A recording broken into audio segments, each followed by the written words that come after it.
Hey everybody, how y'all doing? Hopefully you can hear me. I think you can. Let's get this music back up a little bit though while we'll wait, because it's been a minute. It's been a minute. We haven't streamed for 2 weeks. A little over 2 weeks now. So we're gonna give some time for people to join us, because we're not doing it on a normal day, which is Thursday. We're doing it today, which is Saturday.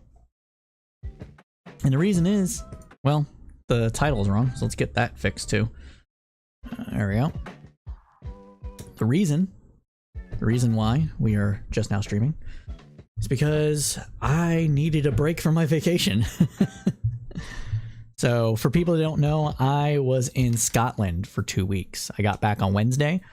And I was just too tired to stream on Thursday, so I pushed it back to today, give some time to get caught up with some news stuff and that sort of thing. And so we're back. We're going to be streaming still on Thursdays until otherwise stated. But yeah, we're doing our week's roundup today rather than what we normally would have done on Thursday. So just getting some tweets out, some posts out, and that sort of thing. We'll get started here fairly shortly. Because, again, I didn't do the right thing. And make this known that we're streaming today. So hopefully I'm going to get some people to join. Stream here in a minute. Let's see. Groups, there we go. Commons. So yeah, what's going on? See if anybody else. All right. Well, welcome everybody. This is the weekly Crowdsourced Politics News Roundup, and I am the host and moderator of Crowdsourced Politics podcast, Cypher. We have a lot of news that we're going to be covering for y'all today. We have things coming at you from SCOTUS, where we're going to keep reporting on it as the media reports on all the corruption therein. We have a little bit of economic news. We have some updates about Ukraine. We have updates about, well, a lot of different stuff. We're going to go ahead and get into it. But before we do, we got some announcements. So next Friday, I will be on, as of right now, hopefully things don't change, but next Friday, I will be on the Heated Hippie. That is Counterpoints' debate panel, and we will be debating a couple of important topics, and I'm one of the guests on that show, so be sure to check that out on the Counterpoints stream at 8 p.m. Eastern Standard. Also going to be doing a recap of my vacation in Scotland with some historical videos. We're going to do some videos from my visit to Antony's Wall, the cutout of the ground in Scotland of the last fortifications that the Roman Empire set up therein. As well as the Scottish Parliament, why Scottish nationalism is a thing, some other stuff with some spliced in real life video walking footage and the like from there, as well as some post-production work about what is going on in Scotland. So that's one thing that we're going to be doing there. I'm also going to be starting up this month, at the end of the month, so we're looking at probably the week of the 29th, a release of the podcast again. And by that, we mean an essay. And that essay's topic is not entirely determined yet, but the research has started. And so it depends on which one we get done with first. But that should be released on the week of the 29th. So be sure to tune into that. That'll be on Twitter, or I'm sorry, that will be posted to our YouTube channel as well as our podcast streaming. So wherever you get your podcasts at, you'll be able to find us there as well. So without further ado, let's go ahead and get into the news here. Videos. There it is.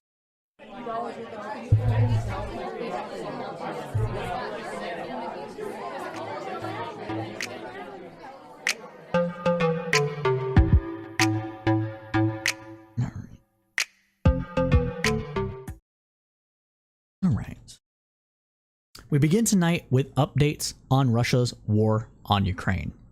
After months of reporting that Russia's Wagner mercenary group is leaving Bakhmut, the group's leader has set the date for their withdrawal. For those that do not know, Wagner has played a pivotal role in Russia's war of aggression in Ukraine, as well as its force power projection into other areas such as the Congo, Syria, and the like. So this is a very important update and shows some schisms that may be happening within the Kremlin and in Putin's inner circle.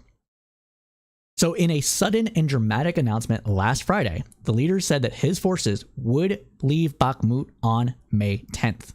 The Wagner group has been trying to capture Bakhmut since last summer, but Ukraine's troops have held their ground.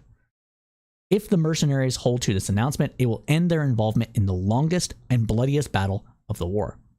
The group claimed heavy losses and inadequate ammunition supplies as a primary reason for their retreat. In a statement, Wagner's commanders accused Russia's defense ministry of artificially creating shell shortages for their mercenaries and causing mass casualties. In other words, breaks in ranks between the Wagner group, basically Putin's right-hand man, and the military establishment shows some interfighting that's happening there that's causing bad outcomes as far as their military progress is concerned. Wagner's statement accuses the Kremlin of being jealous of its forces. Let's play it again. So Wagner's statement accuses the Kremlin of being jealous of its forces' success on the front lines, particularly after defense ministry units were forced to retreat from Kharkiv and Kherson during Ukraine's September 2022 counteroffensive. Quote, "We were supposed to take Bakhmut by May 9th, and knowing that military bureaucrats almost completely cut out our shell supplies on May 1st, the statement claimed. The statement claimed that Russia's defense ministry units were supposed to cover the paramilitary group's flanks, but are struggling to do so as well. The commanders added that there are insufficient resources to continue storming Ukrainian positions, and as a result, dozens of mercenaries are being killed every day. The U.S. earlier this week estimated that roughly 20,000 Russian soldiers have been killed in Ukraine since December, and a further 80,000 have been injured.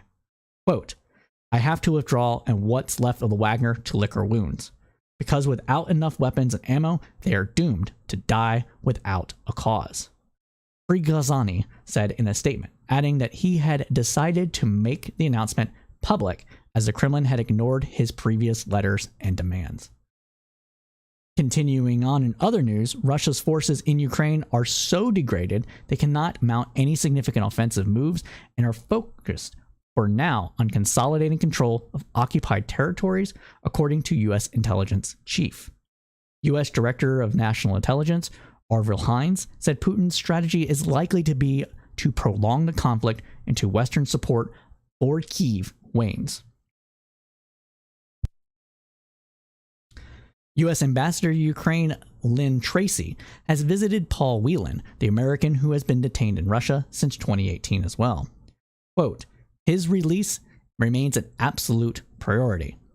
The U.S. government will continue to engage Russian authorities on this case so Paul can come home as soon as possible," the U.S. Embassy in Russia had said. The former U.S. Marine was arrested in December of 2018 and later handed a 16-year sentence for espionage, which he strongly denies. Police say they caught the 50-year-old red-handed with a computer memory stick containing a list of secret Russian agents in a Moscow hotel room. For those that may not know, Paul Whelan is the American that was not left behind but was not able to get released, while Brittany Griner was able to secure her release for that. Sorry, I have a little bit of cold going on. Give me a second. So yeah, that is what's going on there. And we need to also bring up the chat here. Chat, restream.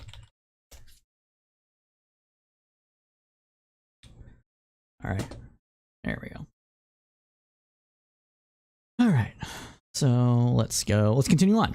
So Russia has been accused of staging an alleged drone attack on the Kremlin that it blamed on Ukraine and the US, according to the latest comments from the Kremlin on Thursday, with analysts saying that Moscow may have carried out the incident itself. But there are conflicts in the reporting on this, and it may not actually be a false flag. We'll continue to read on in this and then give you some perspective as well. So Ukraine has denied any involvement in the incident that purportedly involved two drones 13 minutes apart. Ukraine said it's more likely signaled that Russia was planning a large-scale terror attack against Ukraine in the coming days. The White House also denied any involvement in the incident, with National Security Council spokesman John Kirby saying that the U.S. did not encourage nor enable Ukraine to strike outside its borders. He told MSNBC News that, quote, "We certainly don't dictate to them the terms by which they defend themselves or the operations they conduct, though." Russian officials may be using the drone strike on the Kremlin this week to expand cancellations of Victory Day parades, the Institute for the Studies of War has reported. Russian sources are reporting that officials have canceled parades in 21 cities in Russia and the occupied area of Crimea, either without offering official justification or citing security reasons therein. It previously assessed that the Kremlin would use the strike to cancel Victory Day events and, quote, augment its informational effort to frame the war in Ukraine as an existential threat to Russia itself. Quote, "The Kremlin likely hopes to limit typical May 9th events to conceal the degradation of the Russian military. These events typically showcase advanced Russian military equipment, but much of it either is critical to Russian operations in Ukraine or has been destroyed in the 14 months of fighting," the update had said. The Institute for Studies of War also says that the Kremlin likely hopes to curb the events themselves. Quote, "Out of fear that celebrations honoring dead service members could become a potential source of let me say that again. The ISW also says that the Kremlin likely hopes to curb the events. Quote, "Out of fears that the celebrations honoring dead service members could become a potential source of domestic backlash for Russia's high casualty figures in Ukraine." Vladimir Putin's first prime minister, Nikolai Klyazhny, said he believes that the attempted attack on the Kremlin was a staged operation. Speaking to Sky News, Karshenov said Russia has staged the attack to encourage more people to join the country's military. Karshenov left Russia last year and is now highly critical of the Kremlin's actions in Ukraine, despite once closely working with Putin. He said that it was interesting that Moscow was willing to blame Ukraine for the alleged drone attack, as it was an acknowledgement that Ukrainian drones could reach as far as the Kremlin. If the drone attacks were carried out by Ukrainian forces, it has significant tactical value and will force Russian forces to pull additional air defenses units towards Moscow. After initially blaming Ukraine for the drone strikes, Russia then accused the United States of orchestrating the attack itself. The White House has dismissed the claims as ludicrous, saying that the U.S. was not involved in the incident and accused Russia of lying. National Security Council spokesman John Kirby said that, quote, "One thing I can tell you for certain is that the U.S. did not have any involvement with this incident, contrary to Putin's spokesman's lies, and that's just what they are, lies." And earlier, Dmitry Peskov said, quote, "Decisions about such terroristic attacks are taken in Washington, and that Kyiv just implements these decisions." Of course, everything that the Ukraine does is just a proxy for what the West wants, and that therefore the United States. And so all of this can be blamed on Washington and its desire to see Russia fail as a state. That is the going narrative that's coming out of Russia and has been for at least since my entire lifetime, more or less, except for like that brief period in the 90s. So Russia has opened a terrorism probe into the Moscow attack as well. It has not released official images of the attack. Unverified social media images showed a drone hitting the Kremlin's Senate building. Peskov said that 2 copper sheets on the drone of the 18th century building had been damaged by the fire. Or sorry, Peskov said 2 copper sheets on the dome of the 18th century building has been damaged. They have been or will be replaced. Everything will be like new. There is no other damage. Now, I did state that there is some disagreement about this to a degree. And so we're going to turn over to this analysis on Twitter, which after reading, I kind of agree with. But it's good to understand how these narratives are spun and why they are, and maybe what the counter narratives to them are as well. So we're going to go ahead and jump over to the Twitter, like I said. So let's zoom in and scroll up a little bit. All right. So this is Nathan Russer, a OSINT or Open Intelligence Source Analyst, which basically means a journalist that uses anything that they can glean online in order to understand what is going on in the world. So using various different sources and the like. Let's go ahead and I'll have to fix.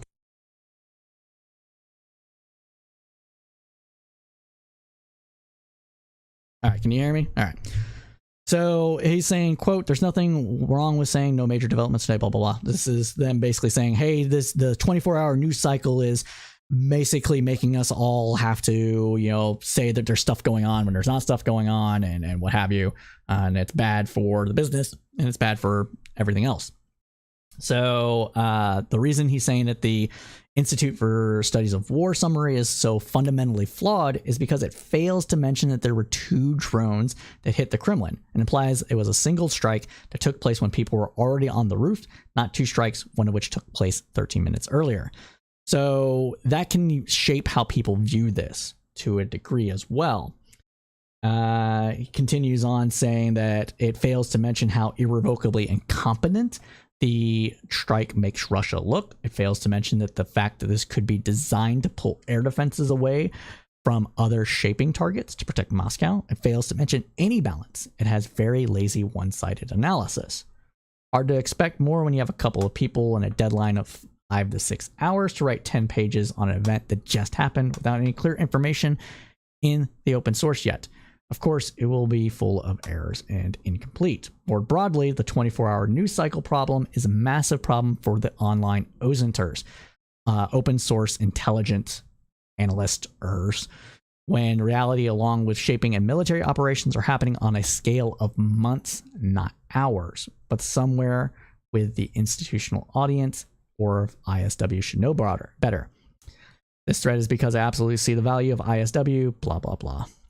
And it goes on to say this is the ISW person saying that, oh yeah, we're like talking about a methodology. Here's where we got our information. I'm not going to get into it too much, but it should be suffice to say right now that essentially what we're kind of seeing here is that there is reason to believe that this may have been a false flag by Russia, but at the same time, there's no reason to discount the fact that the Ukrainians themselves could have easily carried out this exercise of having a suicide drone, hit the Kremlin, because air defense measures, typically speaking, aren't designed to pick up the small planes that drones are, especially in and around the new models that they're getting from Turkey, which are basically, let's pull up these things here. I'm going to show you this picture. So Turkey drones, Ukraine images. So these drones that are that Turkey is providing aren't really that big. They're bigger than I thought, but they're a bit smaller than like a Predator drone, which is what the US primarily uses. Let's go ahead and pull this up. So this is about the size of it. You can see it here. So that's one of them. And then there's also small ones. There's small ones that are basically mini helicopters. Small Turkish. See if we can find some of these small ones, because they're not as small as the commercial ones that you have people use to like fly over cities and stuff and get really good pictures. But they're not that big. They're not as big as this drone here. It's a small Turkish drone. See, here it is. So it is about the size of the commercial ones. And this one appears to have a payload on it. Yeah, see, they're not big, dude. Like, they're not that big. You can put a fucking IED. I think that's what this is here. You're gonna put a fucking IED on these things, and then just fly it into somewhere, and it'll blow up.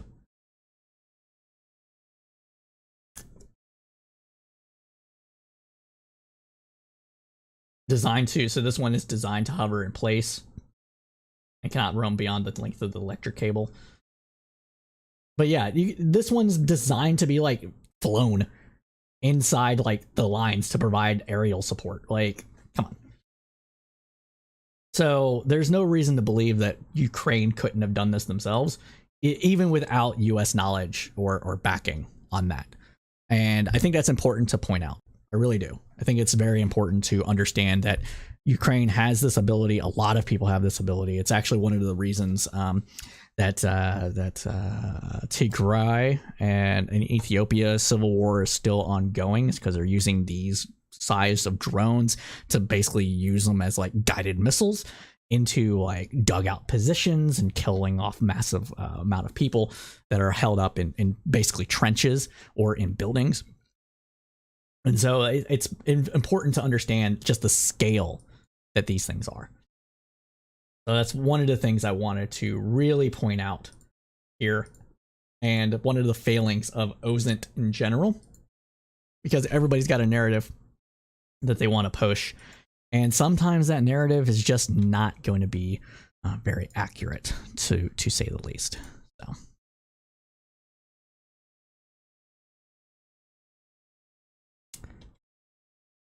So yeah, so that concludes our segment about the war in Ukraine.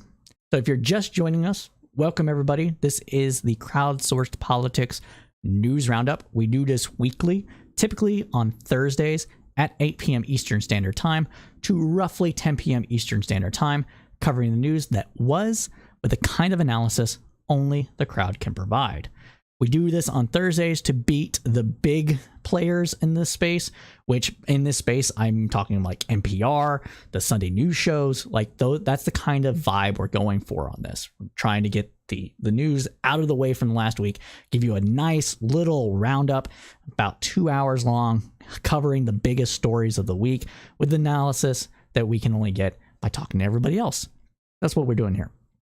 We have other projects that are in the works. We're rebooting two of our series. We're rebooting the Cipher State series, which is a foreign affairs and foreign policy focused podcast, where we will dive deep into a particular geopolitical topic that is important right now. We've covered things such as the Syrian civil war, the Libyan civil war, the civil war in Ethiopia. Lots of civil wars going on that a lot of people aren't talking about, which is why we're covering them, as well as the elections in France, Germany, and other places. We did one on the UK, and we'll do a follow-up on the UK probably in the next coming months or so. We also covered Iran. So we try to cover a lot of different broad topics about international affairs from a perspective that is a little bit realistic, a little bit democratic peace theory, and somewhere in between of that as well. So be sure to check that out once we start that back up, which should happen at the end of this month as well. We also are rebooting our podcast series.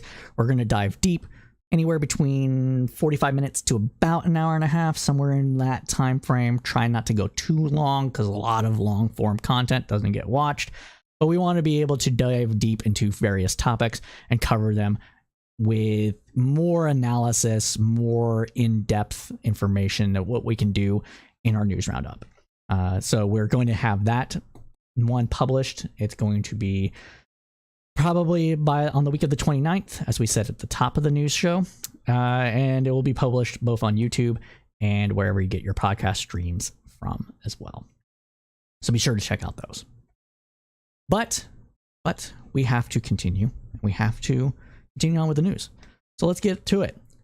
Now we have to talk about national politics and, of course, what is going on in Congress.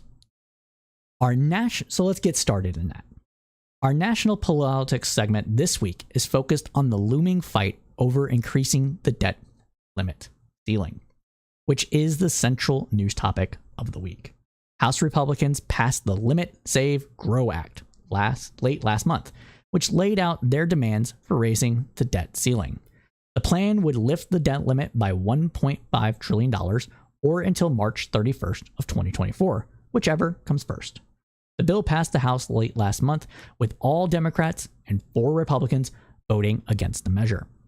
Secretary of the Treasury, Janet Yellen, has renewed her calls for the passage of a clean debt ceiling bill, warning Congress that the government will run out of money on June 1st, otherwise known as X date. The reason it's X date is because June 1st, although it's basically what they're shooting for, it could happen a little later, could happen a little before, depending on how much tax revenue comes in and other extraordinary measures that Treasury can implement in order to keep paying all the bills mostly on time. Remember, the debt limit is not money that is going out that hasn't been already allocated. It is debt we've already agreed to. Continuing on, Moody Analytics projects a default on or before June 8th. Again, X date. The House is on a week-long break. The Senate begins a break in 2 weeks, and President Biden is expected to leave D.C. later this month to attend the Group of 7 meeting in Japan. That leaves about 20 days to hammer out the issues surrounding the debt ceiling. According to reporting in the Washington Post, House Republicans largely see themselves as having to already completed their task of passing a proposal, putting onerous on Biden and the Senate to lead negotiations. Senate Democrats and Republicans, meanwhile, are united in saying there is no role for them to play in averting the crisis at this stage. Democrats insist the GOP must agree to pay the nation's debt without attaching any additional conditions. Republicans say Biden must offer a counter to McCarthy or simply accept his proposal without changes. Majority Leader Chuck Schumer, Democrat of New York, said this week that the House-passed bill was not a plan and had no chance of passing the Senate. And Democrats announced hearings to expose how bad the proposal is, starting with a budget committee hearing in the Senate. Minority Leader Mitch McConnell, Republican of Kentucky, urged McCarthy and Biden to negotiate. Quote, "It should be clear to the administration that the Senate isn't a relevant player at this time," the Republican leader had said.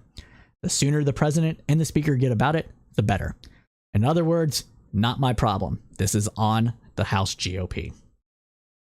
The debt limit, sometimes called the debt ceiling, approximates the credit limit on a credit card. It's a dollar figure that constrains how much debt the federal government can carry at any given time to pay for its operations. The limit is legal, not financed, so it doesn't necessarily reflect how much debt the government can afford to carry based on the economy's strength. In other words, this is politics. It's not economic. It's not done with anything actually in mind. It's all based on ideology. It really is. Furthermore, it does not include any new spending. Again, it is for spending already agreed to. It is debt that has already been taken on, and to be honest, should be backed by the full faith and credit clause of the Constitution. The debt has grown significantly in the last few years for several reasons, though. The GOP-backed tax cuts enacted in 2017, a series of regular spending bills passed with bipartisan support, large relief bills designed to ease the coronavirus pandemic's impact on regular citizens, the bipartisan infrastructure bill, and the broad domestic spending package known as the Inflation Reduction Act. When Barack Obama was inaugurated in 2009, the debt was $10.6 trillion. On Donald Trump's inauguration day in 2017, it stood at 19.9 trillion. And when Joe Biden took office in 2021, it was 27.8 trillion. Today, more than 2 years into Biden's administration, it stands at $31.5 trillion. So, with all that said, what is in the Limit, Save, and Grow Act? Let's get into it, starting with reporting from CBS News. The House plan would return discretionary spending to fiscal year 2022 levels in all departments. Doing so would equal a 22% across-the-board cut. 22% across-the-board cut. That is deep and recessionary-inducing levels of budget cuts. We'll get more into that later. It would limit future increases in the federal budget to 1% per year for 10 years. Okay. All right. So, yeah. We can't know what's going to happen in 10 years. Congress can always say, oh, that thing that we passed 10 years ago, it's no longer valid. We're going to pass a bill that makes it null and void. But that seems a bit much, don't you think? And it's true. This is actually significantly slower than the rate of inflation and less than recent year-over-year budget increases, particularly since the pandemic. The bill would also rescind unspent COVID-19 relief funds, repeal most of the Inflation Reduction Act energy and climate tax credit expansions. In other words, fuck the planet. Rescind the Inflation Reduction Act's increased Internal Revenue Service funding. In other words, if you want to avoid paying taxes, you can. We're not going to try to go after you. Make changes to energy, regulatory, and permitting policies. Make it a little bit easier to explore for natural gas, oil, minerals, etc. Impose or expand work requirements in several federal safety net programs, things that we know don't work, and prevent implementation of President Biden's student debt cancellation and income-driven repayment expansion plans as well. In other words, hey man, you took out $50,000, $60,000 in debt, and you just haven't been able to find a job that allows you to live a full life and pay your debt. Well, you're fucked. My God. It's always like this, isn't it, y'all? We can't ever have anything nice. I swear. Shit is whack. Whack. Continuing on, though. So Moody's Analytics chief economist Mark Zandi testified before Congress on Thursday and warned that the House plan would lower employment, slow economic growth, and meaningfully increase the likelihood of a recession. Zandi said that the passing of the bill approved by the Republican-controlled House of Representatives without changes would take a heavy toll on U.S. economic growth. He said that failure to avoid default would be catastrophic, echoing this assessment of many other analysts and economists. Quote, the timing of the government spending cuts in the Limit, Save, and Grow Act is thus especially inopportune. It would meaningfully increase the likelihood of such a downturn, Zandi said in his prepared testimony. Under the legislation, GDP growth is so weak that the employment declines in the first 3 quarters of just 2024, and the unemployment rate raises by more than a percentage point to nearly 4.6% by the 4th quarter of 2024. Now, you may want to know why he says these things, right? And this should be fairly intuitive. Every dollar the government spends above what it takes in is a dollar of debt. But what happens to debt when it's spent by the government? Well, it goes into the general economy. So a dollar of debt the government has is a dollar surplus or another dollar in the pockets of regular Americans. And, I say regular Americans just because whatever, right? Sure, there's probably going to be some skimming off the top and rich people are going to give them their share, whatever. But if you have a 22% cut across the board of spending, right?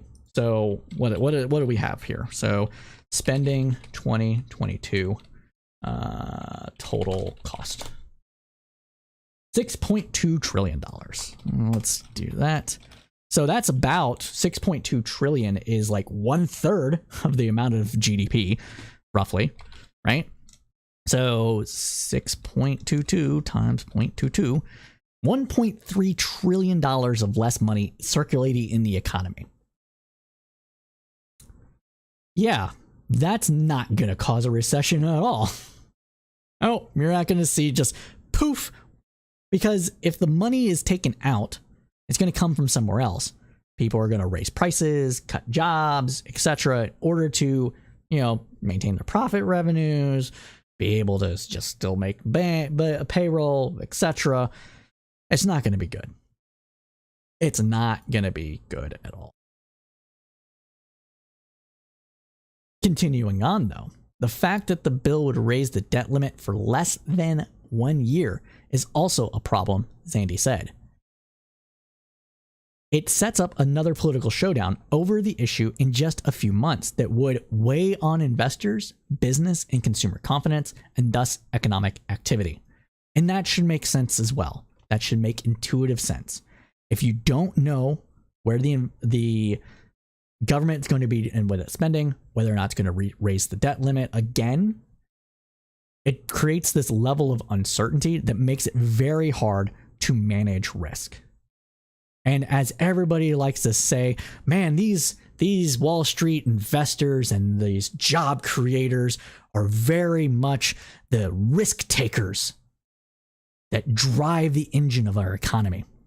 They're not. They take calculated risk, and if that calculated risk is too high, they're not going to do it. And that is what not passing the debt limit does. Again, this should be intuitive. For his part, Zandy also noted that spending cuts outlined in the House GOP bill would push non-defense spending to lows not seen in decades when measured as a share of the economy. Quote, if non-defense discretionary outlays were to bear the full brunt of the proposed budget cuts, they would fall to 2% of GDP by fiscal year 2033, the lowest since at least the early 1960s, he said. Republicans have been going after the Great Society, and they're just want to just jam their fucking swords in through it and kill it off completely, because that's what this would be. This would be the death of the Great Society. Now, there's further danger of default. So if the government cannot borrow money to continue paying for programs, there will be real-world effects for millions of Americans. Here are some of those potential effects. According to Yellen, the White House, the Committee for a Responsible Federal Budget, a nonpartisan organization, among others. First up, 15 million seniors could stop receiving Social Security payments or see delays. Social Security payments keep people in their homes. So yeah, that's a really big negative. 30 million families could stop receiving President Joe Biden's expanded child tax credit payments or see delays. U.S. military service members could stop receiving paychecks. Man, if you want to see a revolution, stop paying the troops. Jeez, dude. Jeez. Veterans benefits could stop or be delayed. Again, don't mess with veterans' money. Postal workers and federal employees could stop receiving paychecks. The United States creditworthiness could be downgraded, spiking interest rates, which would raise mortgage, car, and credit card payments. Again, especially if they're on a variable interest rate. Credit cards rates are just going to go up. So if you have debt, say you're struggling with a little bit of inflation, well, guess what? You're going to have a little bit more inflation on that debt, boy. All because the GOP doesn't want to spend money, I guess. They don't like poor people. I don't know, man. I get the idea that debt is bad, but it's not. Not really. Not in the way that they're talking about. This is all political theater. Like, it's not political theater because it's really real people's lives being put in jeopardy. But the idea that this is something that we can't pay for and that we have to tighten our belts in hard times is just nonsense. It's ideologically driven. It's not based on facts. Believe it. Doubt in the typical reliable US currency could tank the markets, hurting 401ks and other investments. Boomers are in the retiring years. The youngest boomer age range. The youngest boomer, is 59 years old right now. 3 years, or 65, so 6 years from retirement. Man, it would sure suck to suddenly see your 401k not be worth anything. What would that do to the economy? What would that do to the budget deficit of the United States? I don't know. You tell me. The S&P 500 lost 17% in the months surrounding the last debt ceiling standoff. That's a lot of money just poof down the drain. FEMA funding for hurricane and wildlife victims could stop. Public health funding for pandemic mitigation efforts would also be cut. And child nutrition programs, other food assistance could stop as well. We're going to make you tired, hungry, and poor. Because reasons. All this can be avoided by contacting your congressman and tell him to stop being a fuckwit.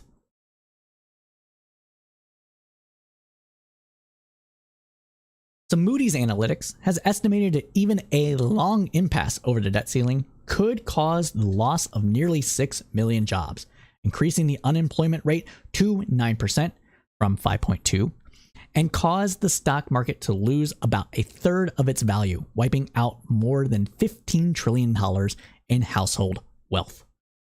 This is even bigger deal than a government shutdown. A government shutdown occurs when Congress doesn't approve a new spending bill for the next fiscal year, so new payments, such as paychecks, are stopped. In 2019, around 800,000 federal employees were impacted by a government shutdown, and markets dipped a little. But the United States has never defaulted on its credit. This would be uncharted territory, and as stated earlier, catastrophic for not only the American economy and American citizens, but the global economy as well. The suspension of basically all previously approved government programs and the ensuing economic shock would be unprecedented. Quote, many more parties are not paid in a default, the Committee for Responsible Federal Budget said. Without enough money to pay its bills, any of the payments are at risk, including all government spending, mandatory payments, Social Security, Medicaid, Medicare, etc., interest on the debt, and payments to U.S. bondholders. While a government shutdown would be disruptive, a government default would be disastrous. Since the debt ceiling system was instituted in 1917, Congress has never not raised the debt ceiling. Congress has voted 80 times to raise or suspend the debt limit since 1960, including 3 times. That's right, 3 times under President Trump. To be fair, some of that was COVID. About 2 years of it, okay? But they raised it when they cut taxes. Makes you think. The White House has scheduled a meeting with the leaders of both the House and the Senate for this coming Monday. The president has said that he will not negotiate over the debt ceiling during this meeting, but he will discuss starting a separate budget process. Now, the reason for this is because the Obama White House tried to negotiate in good faith with the Republicans for their debt ceiling, gave all kinds of concessions. They kept demanding more, and the United States, lost credit rating as a result, and almost got to the brink of default for that. So rather than risk all that, because really this is a fight over a previously passed budget, why don't we negotiate about the new budget, pay our current budget, cut spending on the back end, or on the back end, in other words, going forward, cutting some spending, and get to it that way. This isn't to say that, programs that are already being funded are going to get cut entirely or anything like that, but it would play around with the budgets and stuff like that, and maybe get to where McCarthy is kind of wanting to go on that. But as more updates come therein, we will be sure to keep you updated. Stay tuned for next week's news roundup, because we will talk about that meeting that happens on Monday. But we have to continue on. And now we have some news from the Biden administration. And this time we are going to be talking about some artificial intelligence policies. Something that's near and dear to our hearts, me being a data scientist and all. So according to reporting from CNN News, the White House announced a series of measures to address the challenges of artificial intelligence. This step was driven by the sudden popularity of tools such as ChatGPT, and amid rising concerns about technology's potential risk for discrimination, misinformation, and privacy. Biden plans to introduce policies that shape how the federal agencies procure and use AI systems, the White House said. The step could significantly influence the market for AI products and control how Americans interact with AI on government websites, at security checkpoints, and in other settings. The National Science Foundation will also spend $140 million to promote research and development in artificial intelligence. The funds will be used to create research centers that seek to apply AI to issues such as climate change, agriculture, and public health, according to the administration. The plan came the same day that Vice President Kamala Harris and other administration officials met with the CEO of Google, Microsoft, ChatGPT creator OpenAI, and Anthropic. The meeting serves to emphasize the importance of ethical and responsible AI development, and it coincides with a UK government inquiry launched just this Thursday to the risk and benefits of AI. Quote, technology companies have a fundamental responsibility to make sure that their products are safe and secure, and that they protect people's rights before they're deployed or made public, a senior Biden administration official told reporters on a conference call ahead of the meeting. Officials on the call cited a range of risks the public faces in the widespread adoption of AI tools, including the possibility of AI-created deepfakes and misinformation that could undermine the democratic process. For people that may not know, a deepfake is using machine learning technology to take a video or a series of videos of a particular person and deeply analyze them on a nearly microscopic level. All the little points you see on someone's face when they go kind of smile and talk and right, all those things to make a video of that person speaking or doing a thing that they're not actually doing. The most famous examples of this typically are in porn. You can see, go onto Twitter, you can see some deep fake porn sites where it's like, get your favorite Hollywood actress just like you want them. Kind of gross, disgusting stuff, right? That is got ethical gray areas when we're talking about consent, whether or not it should be legal. But at the same time, like I think deepfakes like that should probably not be marketed. Not probably, they shouldn't be marketed. I think that they're scuzzy. There's more to it than that. We could create a deepfake of Biden saying that we have launched nukes against Russia. And it would sound like Biden. It would have his mannerisms. It would have his idiosyncrasies. Put it up on live TV, and people would just believe it. Because who you're going to believe? What they tell you or your lying eyes? So these kind of things are going to fundamentally alter how we interact with the world. Maybe live broadcast is going to be the only way that we can be ensure that what we're seeing is true in the coming years.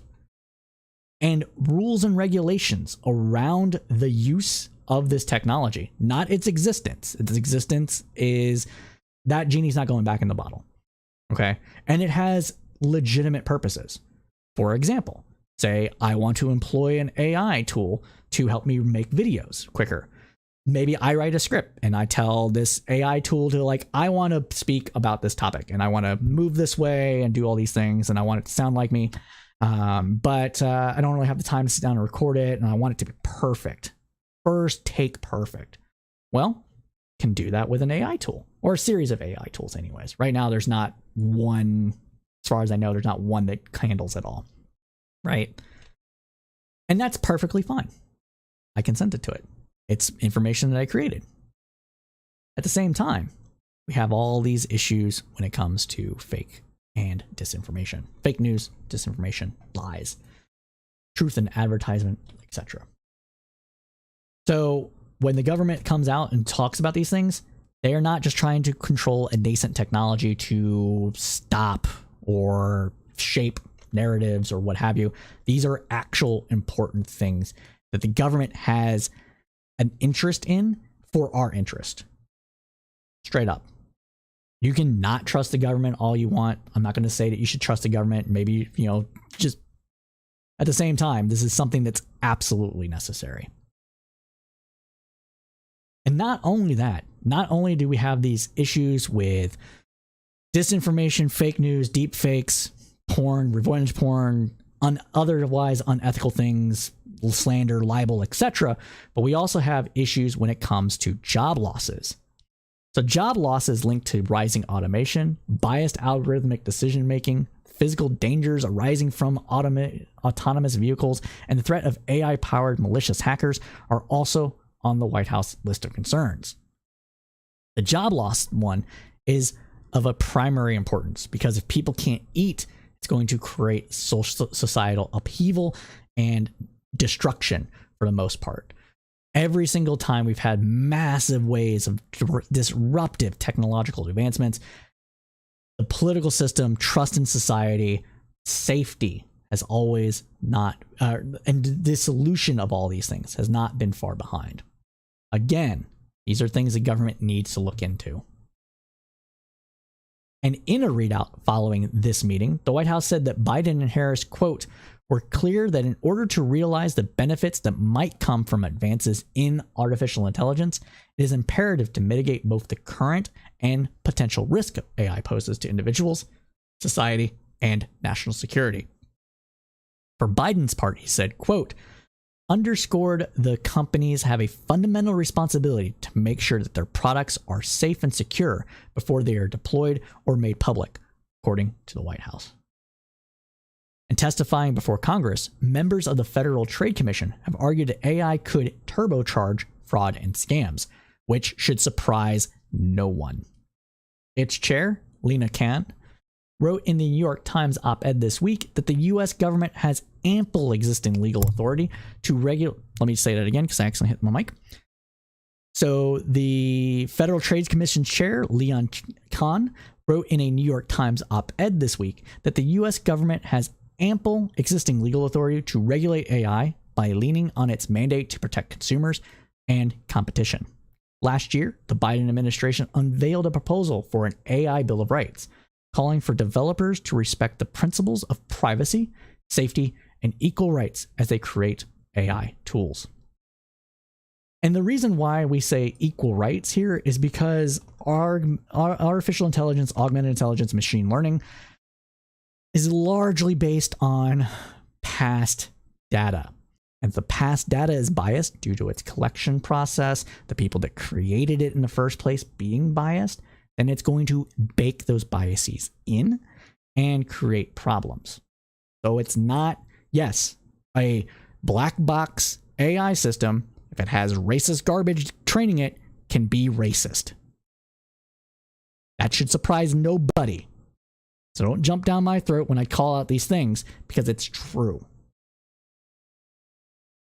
Now, earlier this year, the Commerce Department released voluntary risk management guidelines for AI as well.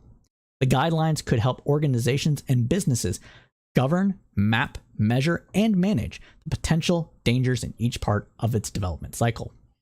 And in April, the department also said that it is seeking public input on the best policies for regulating AI, including through audits and industry self-regulation. Self-regulation is not the way to go.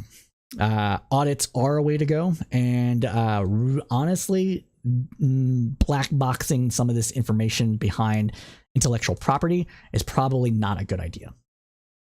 Full stop. Now, the US government isn't alone in seeking to shape the AI development as well. European officials anticipate hammering out an AI legislation as soon as this year that could have major implications for AI companies around the world. Because the European Union is one of the largest markets in the world, and things like the GDPR have shaped how the entire world operates when it comes to data security. And the similar things will probably happen around this AI legislation as well. But that, my friends, concludes that segment of the News Roundup. Am I talking about the Google leak? I'm sorry, Quibbles, I didn't see your question until just now. No, I don't know about the Google leak. When did that happen? Drop me a link and I might be able to talk about it today. But good to see you here. Good to see you here. But we have to continue on. And next up, we're going to talk about preparations for ending Title 42. For those that do not know, Title 42 is the immediate expulsion of asylum seekers, immigrants, legal or otherwise, from the country under COVID rules. Then no, Quibbles. I am not talking about that because I didn't know it happened today. So CNN reported that the Biden administration... Let's talk about Title 42. Rewind. Stop. Marker. All right. So CNN reported that the Biden administration is setting plans in motion to manage an anticipated influx of migrants at the U.S.-Mexican border when a COVID-era border restrictions ends next week. On May 11th, when the coronavirus public health emergency ends, Title 42 Authority, which has been the primary border enforcement tool since March of 2020, will expire as well. Border officials will no longer be able to quickly expel certain migrants. The immigration issue has opened Biden up to criticism from Republicans who have hammered the administration. It also stoked tensions with New York City's Mayor Eric Adams, who has urged the administration to do more to stem the flow of migration amid an increase of arrivals to his city. When Title 42 lifts, U.S. immigration authorities will return to decades-old protocols at a time of unprecedented mass migration in the Western Hemisphere, raising concerns about a surge in the immediate aftermath of the end of Title 42. We should note that Title 42 is not helped by the fact that Trump negotiated a Remain in Mexico policy with the Mexican government, which basically let all these migrants just... Well, what would normally happen is like a trickle flow of like maybe 100,000 a year or so, balloon until millions of people just waiting at the border for their chance to enter. And so, yeah, that is the thing with that. And so all these things are kind of coming to a head, and it doesn't help that a lot of the Central and South American countries are in a very bad economic state, which is pushing immigration to the United States, pulling the United States doing better relatively to the rest of the world is pulling in migrants. Our good friend Nate Dallin has talked about this at length, and we really should have a follow-up with him on this particular topic when Title 42 is lifted, to talk about all the stuff that he's seeing as an immigration attorney, because it is unprecedented what's happening. Just the world is like in this weird kind of malaise that is causing a lot of people to flee from their countries. And because of all the tension and the focus that the US press pushes on the border, it's serving as a magnet to people to come into the US. I think for the first time in decades, over the last couple of months, the number of people from outside of the Western Hemisphere trying to cross the border has actually exceeded the amount of people from the Western Hemisphere to enter. Unprecedented levels of people from like Ukraine, various African countries, Eastern European countries, China, people fleeing China are trying to get into the United States from the southern border. It is an actual issue. Liberals and lefties that try to tell you that this is not a problem are either ignorant or lying about it. That's not to say that we can't do more, that we can't absorb a large portion of these people into the United States with minimal problems, but to say that there isn't a crisis at all is a fabrication, either, again, out of ignorance or lying. So that's the thing that we have to grapple with this. This has to be dealt with. And it's going to take Congress to deal with this. But Biden is doing things that are going to help. Some of those programs that Republicans say he's just legalizing illegal immigration are one of those things that actually kind of help the flow. But a lot of lefties don't like those either. And you can see that, when John Oliver covered it and Cody covered it. John Oliver for the Last Week Tonight with John Oliver, and some more news with Cody Johnson when they covered these topics as well. Biden's getting hit from all sides, and really Congress needs to take up the mantle and actually fix this shit, or fix it as much as possible. But there's not an appetite in Congress for it, because I guess a border wall is all they care about, and I don't fucking know. It's really dumb. Like, the border wall is in of itself is not going to fix the problem. It's not even going to stem the tide of people coming into the United States. If anything, as our friend Nate Dallin has said, it will actually make it easier for them to cross into the United States, because to build the wall, you have to put infrastructure to build it, and that infrastructure will make crossing the desert easier. Just factually easier. So yeah, all these things are true. All these things are true. And it's going to get ugly. And so Biden talking about Title 42 and what they're going to do to end it and how it's going to go is important. So that's why we're going to continue on with this. And with all this, officials have already seen an uptick in migrants crossing the US-Mexican border. Daily encounters have steadily climbed in recent days, now hovering around 7,500, and expected to rise in the coming weeks, according to a Homeland Security official. The Department of Homeland Security previously released a 6-pillar plan that outlined the department's operations post-Title 42. The plan included setting up additional facilities along the border to process migrants, bolstering transportation, and leaning on a fast-track deportation process known as expedited removal. Administration officials are still relying on that plan. And remember, leftists have attacked this expedited removal process as well as Republicans have for it not being expedited enough. No one likes Biden's position on this right now, and there's no good way around it. Full stop. I'm not being a Biden bro here. I'm just stating the facts, okay? There's nobody that's happy with this, and it really is going to, again, I can't emphasize this enough, it's really going to take Congress to fix this.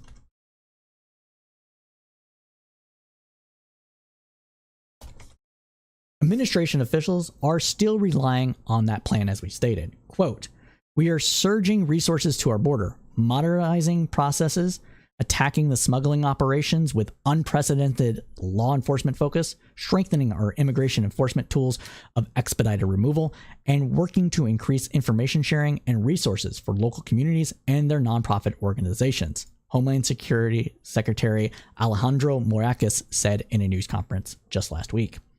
Even so, Mayorkas conceded that the next few weeks could be challenging. Quote, "We know smugglers will seek to take advantage of the end of Title 42 and that first few weeks will be challenging, but I have full confidence in the dedicated men and women of the Department of Homeland Security," he said.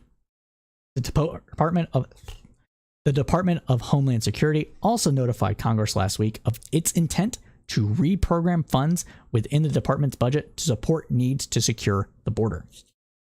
The administration is also leaning on Mexico to help stem the flow of migration as well. late Tuesday, the White House announced that Mexico has agreed to take back migrants from Cuba, Haiti, Nicaragua, Venezuela when Title 42 is lifted. This marks the first time the U.S. will deport non-Mexicans back across the border. Migrants from these countries are eligible for humanitarian parole. Other initiatives announced with Mexico include commitments to increase joint actions targeting human smugglers and traffickers targeting migrants, enhance efforts to address the root cause of migration in the first place, and welcome as many as 100,000 individuals from Honduras, Guatemala, and El Salvador under a family reunification parole process. The Defense Department, meanwhile, will be providing assistance as well as... The Defense Department, meanwhile, will be providing assistance as they have in previous surges. The administration also announced plans to send an additional 1,500 active duty troops to the U.S.-Mexican border. The United States military has long provided support to DHS on the border, and a surge of personnel to the area is not unprecedented. Currently, there are approximately 2,500 National Guard troops on Title 10 orders. This is to be separate from what Governor Abbott did with the Texas National Guard, deploying them to the border with nothing to do.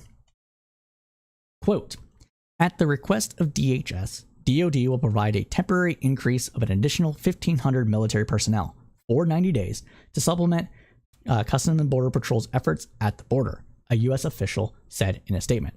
Continuing on, they stated, quote, these 1,500 military personnel will fill critical capability gaps such as ground-based detection and monitoring, data entry, and warehouse support until Customs and Border Patrol can address these needs through concentrated support.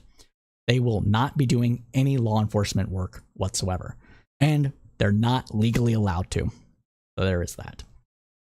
Shifting migration patterns in the Western Hemisphere have posed an immense challenge for the Biden administration amid an increase of people fleeing deteriorating conditions in their home country. The Biden administration announced last week that it will set up a regional processing center in Latin America for migrants to apply to come to the United States in those countries themselves. The brick and mortar centers, which are still being set up, will be located in Colombia and Guatemala, two countries migrants often pass through on their way to the U.S.-Mexican border, senior administration officials told reporters. Discussions are underway to expand the centers to other countries as well. The centers also underscore the administration's approach of setting up additional ways for people to legally migrate to the U.S. while making clear the consequences will be levied against those who do not take advantage of these pathways. So this is all very important things. Like we said throughout, liberals and conservatives, or lefties and conservatives, or far-right conservatives, whatever you want to break this down, this left-right divide, whatever you want to call it, are both attacking the administration for doing the same thing from different angles. With the centers for processing migrants and letting them come into the country legally, well, the far right and conservatives generally don't want more immigration into the United States, so they think that this is just legalizing illegal immigration, and they don't like it. Meanwhile, lefties say this is not enough. This is, circumventing international law by forcing them to go to their first port of entry, yada, yada, yada, and that we really should just be absorbing and welcoming these people into our homes, into our country, what have you, and processing here and just letting the chips fall where they may. And here you have Biden in the middle trying to do the best that he can with the cards being dealt, and no one seems to actually want to fix the actual problem, which is the fact that countries in the south of the United States are in various ways of failing, for lack of a better way, failing states, and they need actual help in order to create opportunity for people to safely stay in those countries and build them up. And that, everybody's like, like a lot of conservatives are like, why don't they just stay home and fix their own country? Well, why would anybody do that? You don't want to do, you guys leave California to come to Texas because it's too far gone. You can't stay in California. What makes you think a person that's being, threatened by cartels are going to stay and fight? Come on. be real. The majority of people just want to live, be left alone, and continue about their lives, raise their families, what have you. They don't have the capacity or ability, either natural ability or finances or what have you, to actually sit there and fight against a marauding gang of highly trained and highly equipped murderers. Right? So why would you expect them to? What would you do for your child should the United States go to shit and become like a lawless war zone? Would you really, are you really going to take up arms and start trying to kill people, or are you going to try to get your family safe? That is the reality that a lot of these places are facing. And so if you want to actually help fix the situation, the wall's not going to do it, because desperate people are going to do things to make sure that they stay alive and that their families can prosper. They're just going to get around that wall one way or the other. And so these are the kind of things that kind of have to be done. And just because you don't want to pay for it, well, you're going to pay for it one way or the other from the way you guys complain about it. And lefties, we can't process 3 million people in like every day. It's just not possible. It's not. So if you think that a border should exist at all, the people that think, oh, humanity has no borders, everybody should be able to go wherever they want, blah, blah, blah. Like those people, they're ideologically a lost cause from this argument. I'm not saying they don't have a point. Okay. They're moral. They're not operating in like fantasy land, but my arguments are going to reach them. But it's not for them. Like those people, I get your arguments. Okay. It's not going to be tenable for most people. You should acknowledge that, and that's fine. Most of them do. But for everybody else that thinks that, yeah, we need a border, just should be, I don't know, a bit more humane about it or whatever, doing these entries and other things in other countries is one way to be a bit more humane about it. So that's my opinion on this. And that concludes this segment, the News Roundup. Oh, man. All right, man. Oh, just all sorts of poppy today. Quibbles. So I got I saw your messages. I was just kind of riffing there, so I want to address it. So I agree with Google. It's going to have to be open. OpenAI has most of their information actually open. I think it's the let's see. Open. Let's see. AI chat GPT. Chat GPT open source.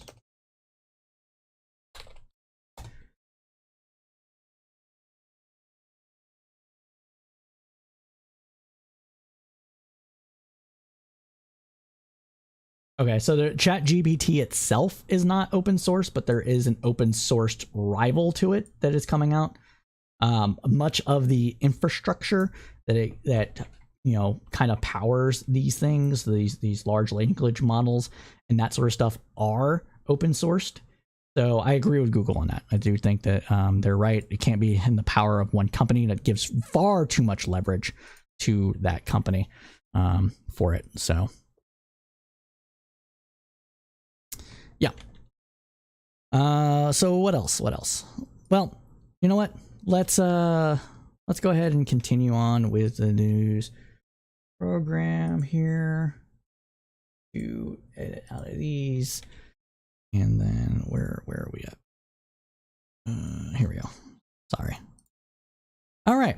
So now we have some SCOTUS updates, and by SCOTUS updates, I mean SCOTUS ethics violations. So we're going to talk more about that, and we're going to keep talking about that until the problems are fixed, because ProPublica is doing this long series of investigative journalist releases, and we're going to continue on. So we're going to now talk about the SCOTUS leaks, informations, etc., all about ethics and what is going on there. So in our last news roundup, we covered ProPublica's investigation into Justice Clarence Thomas' failure to report luxury trips and vacations paid for by conservative megadonor Harlan Crow. You can find 2 videos about that: bribery of the court and Clarence Thomas, corrupt as fuck, on our YouTube channel. They're both worth watching because we go pretty deep into those ProPublica investigative reports, as well as some other information that we found from the years prior. Now, this week, though, we saw yet another ProPublica report regarding Justice Thomas. Now, in this report, Crow also paid for 2 years of private school tuition for Thomas's grandnephew, payments that he did not disclose either. The Washington Post reported that Leo arranged for Ginny Thomas to be paid tens of thousands of dollars for consulting work just over a decade ago, specifying that her name be left off the billing paperwork as well. In January of 2020, in January of 2012, Leo instructed the GOP pollster Kellyanne Conway to bill a nonprofit group he advises and use that money to pay Ginny Thomas, the documents show. The same year, the nonprofit, the Judicial Education Project, filed a brief to the Supreme Court in a landmark voting rights case. Leo, a key figure in the network of nonprofits that has worked to support the nominations of conservative judges, told Conway that he wanted her to give Ginny Thomas another $25,000. He emphasized that the paperwork should have no mention of Ginny, of course. Lawmakers and others have called for Thomas's resignation, with legal experts saying that his lack of transparency may be considered criminal. It's unlikely that he'll resign, and given the divided nature of Congress, it's also unlikely that there's enough political will to begin an impeachment process. Again, impeachment is political. All this is political. The courts are political. They've been political for a while. We've just had some not so political rulings that some lefties agreed with, and to buttress up the court. But it's looking like that a lot of the trust in the court is just ebbing away entirely. And who's to blame for that? People like Clarence Thomas. People like John Roberts, which we'll talk about his own little thing later in the program.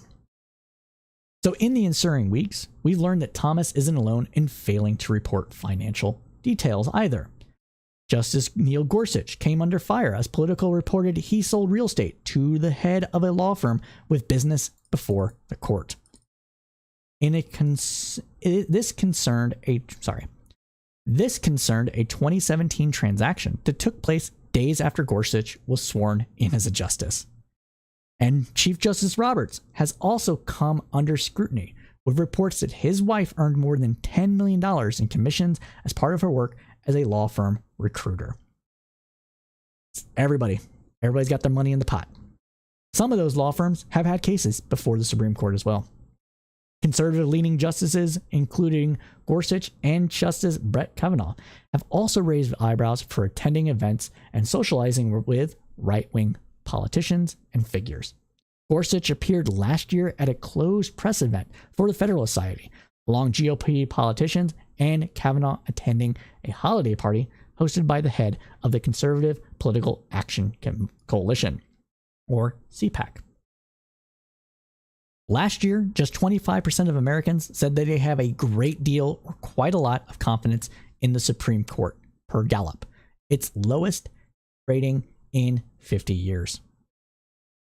And it's not just conservatives doing this. There have been reports, as we've reported on, of liberal justices also being paid for to have trips. But part of the difference there is that these liberal justices, by and large, and I say by and large, I have not found evidence to the contrary, but there's always the possibility that not every single trip that they took was disclosed, or every single payment they made for maybe writing a book was disclosed. But we know about these things, and we've known about them longer than these things with these justices we just mentioned. Justice Thomas, no mention. He mentioned it once, never again after getting a little bit of flack. Samuel Alito, not mentioned. Scalia, the late Scalia, also had these things. Gorsuch and Kavanaugh seem to be also having these things with no disclosure being done. So is it any wonder that people are losing trust in the court amid this and other rank ideological driven decisions that have come out in recent years? It is not. And to that, the Senate Judiciary Committee held a hearing last week to consider creating a code of ethics for the Supreme Court. Chief Justice Roberts was invited to attend, but declined to do so in a letter claiming that his participation in such a hearing would, quote, threaten the independence of the judiciary. Bro, you're being asked to speak. You're being asked to put input and answer questions. That's not threatening the independence of the court. And the independence of the court, it's not supposed to be fully independent. It's supposed to be checks and balances on every single branch of government. Congress has the ability to impeach you. Congress has the ability to say, oh, the court doesn't actually have jurisdiction over this matter. It can pass that. There's rules within the Constitution that do these things. You're not supposed to be a fully independent body. You're supposed to be an independent-ish body with the legislature being a check on you and you being a check on the legislature. Being called to testify, being called to participate in a discussion is how those checks and balances are done. Fuck around with that nonsense. Now, attached to the letter was a statement signed by all 9 justices stressing their commitment to ethics principles. Yeah, ethics principles they've failed to follow. With all this evidence coming out about Thomas failing to follow basic ethics disclosure guidelines, because I thought that I could take $1 million trips around the world and not have to report on it because he's my friend. Come on, dude. Are you really that do you have your head so far stuck up your own ass that you think that this is just fucking normal? That there's no look of impropriety happening with this thing? Come on. Come on. Come on, dude. The statement was heavily criticized by ethics experts who said that it did little to address recent concerns because it didn't. And Senator Sheldon Whitehouse leads the efforts to hold the Supreme Court justice accountable. And we'll be turning over to his opening statement on that right now. It's about 5 minutes. We'll interject some information in there as it goes. Hold on a second. Let's rewind that and do that. And bam. We good? We in? All right, we're in. All right, let's turn this up. There we go. The court subcommittee, Sheldon Whitehouse of Rhode Island. I recognize him now. Thank you, Chairman. We are here today because the Supreme Court is playing out of bounds of the ethics rules for federal judges. Justices read the ethics rules in unique and eccentric ways, and when they're caught out of bounds, they refuse to allow any investigation of the facts. The personal hospitality problems I've been pursuing began with Justice Scalia, who took more than 7 dozen undisclosed hunting vacations. Yep, Scalia. Scalia, like I said, 7 undisclosed hunting expeditions paid for, provided by a conservative, active political operative with a bunch of money. In fact, he died on one such retreat. That's what's going on here. Most people know of 2, one where he was on the Air Force 2 manifest with Dick Cheney, and the one where he died. There were 70 plus more.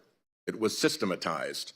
Some intermediary would ask the owner of an expensive resort, often a commercial property, to extend to Scalia a personal invitation to the resort. Even where the owner was someone he'd never met, Scalia treated as personal hospitality because of the personal invitation and failed to disclose the vacations. That's really messed up. So because he got a handwritten, like, please come over and stay with me for a couple of days at this grand expensive resort that usually costs tens of thousands of dollars a day to stay at while they play golf and hobnob with the rich and powerful, you get this for free because I like you. Come on, dude. Industry advocates, fossil fuel folks, Republican political figures often tagged along. No reasonable reading of the term personal hospitality would cover this, but the Supreme Court let this go on for years. When I challenged the court about this practice, Exhibit 1, I got a blow-off letter. Exhibit 2, basically nothing to see here. So then I asked the circuit courts what they thought about this conduct. I went 0 for 13 on answers. Oh, that would be Exhibit 3. I went 0 for 13 on answers, so I then sent another letter saying I hope their silence didn't indicate some kind of coordinated obstruction. Exhibit 4. I also scheduled a subcommittee hearing. Presto, I was told the Financial Disclosure Committee would examine how the exemption was interpreted. That's Exhibit 5. Almost a year later, 2 weeks before the recent news about Justice Thomas broke, the Judicial Conference updated its guidance to clarify that this sort of non-disclosure violates the law. Exhibit 6. So what he's saying here is that there's been an attempt to kind of not wrap up, but like summarize what's just happened. He's saying that there's been an attempt by the Ethics Committee, Supreme Court Ethics Oversight Board, to get information from the Supreme Court and the justices thereof of any kind of undue influence that might be happening, influence peddling, what have you, any ethics violations, etc., and have been rebuffed time and time again. And the one that he just said, I think it was number 6, was the fact that their internal lawyers have said that this raises to the point of criminality. So that is what we're seeing here. That's why he's going through this example by example by example in order to build this case that what is going on at the Supreme Court is dodgy and it needs to be addressed. Let's continue on, though. I have no evidence that any federal judge outside the Supreme Court ever used the personal invitation trick, and the Judicial Conference, made up of other judges, firmly shut it down. Regular judges would be loath to use that trick because a complaint about it would go into a proper process and would be investigated and measured against the law and the ethics code, and a conclusion would be reached.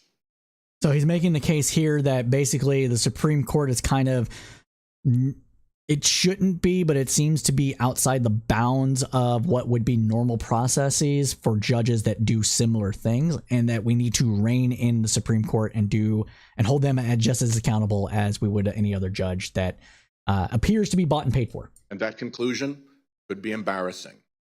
Only Supreme Court justices refuse to allow their conduct to be investigated or reviewed. My bill would fix that. Here's an example of the no investigations problem. The key fact to determine whether Justice Thomas was bound by law to recuse himself from the first January 6th committee case was what he knew about his wife's insurrection activities and when he knew it. On that fact, the lawfulness of his initial recusal decision turns. Yet Thomas has never been officially asked that question. It's a cover-up in plain view. So Ginny Thomas, for those that may not know, Ginny Thomas was intimately involved with the January 6th insurrection plots, etc., calling Donald Trump and his lawyers and everything like that, saying, oh, we got to do something. Have you done this? Did you try this? Blah, blah, blah. And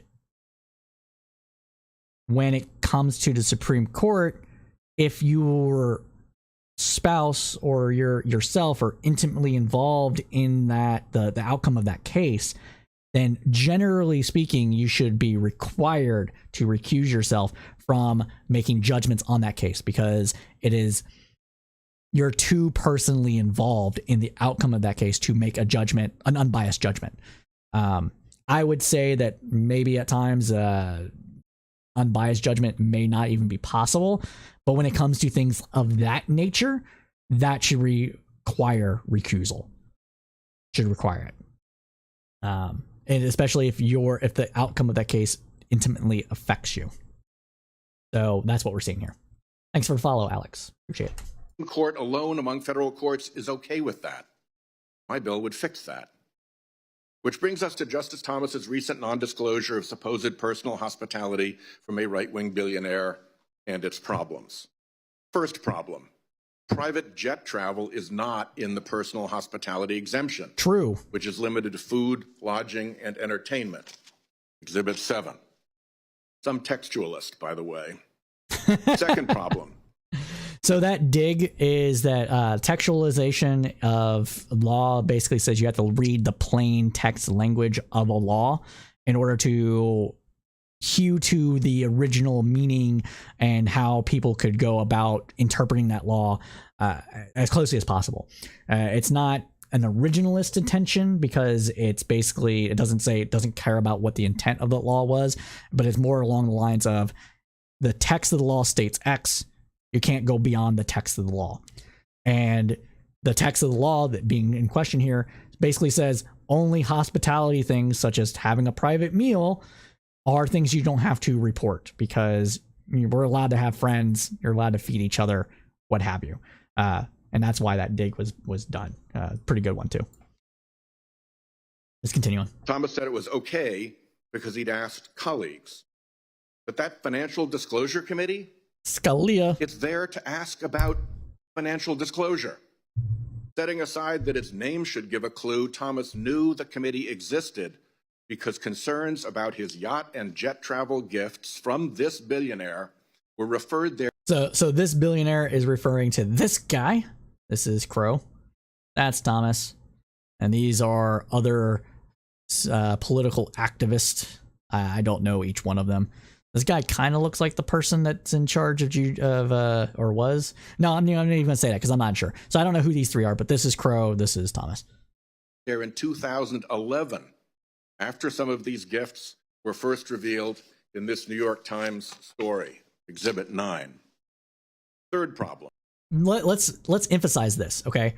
So we've known about Thomas's crap for over a decade.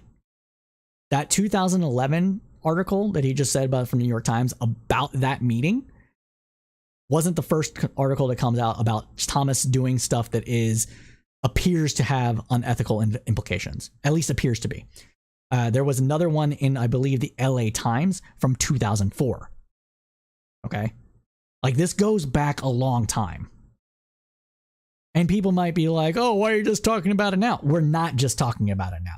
It's finally come to a head now, but it's been talked about for decades, in the media for decades. The difference is we didn't have social media, so it didn't stick as much as it is now. There's no legal way not to disclose the property acquisition in Georgia. Fourth problem. Some of this. Okay, so the legal acquisition of that property in Georgia is talking about Harlan Crow buying Thomas's home from him above cost, paying for renovations, letting his mom live there rent free, all because he wants to celebrate the legacy of Clarence Thomas.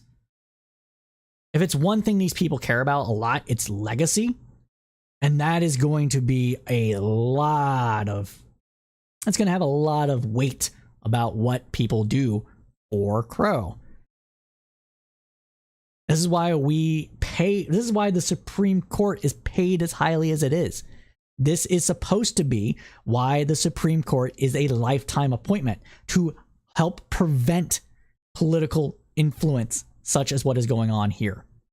It is clearly not working, and it is metastasized to the point of rot.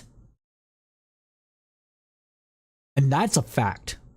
Fight me on it. Personal hospitality involve people dedicated to turning the court into a tool for right-wing billionaires, namely Leonard Leo. Larry This guy doesn't have business before the court. His business is the court. Leonard Leo. This disclosure mess has again been referred to the Financial Disclosure Committee, which raises the question of the previous referral to that same committee of the same billionaire's gifts to Thomas of yacht and jet travel.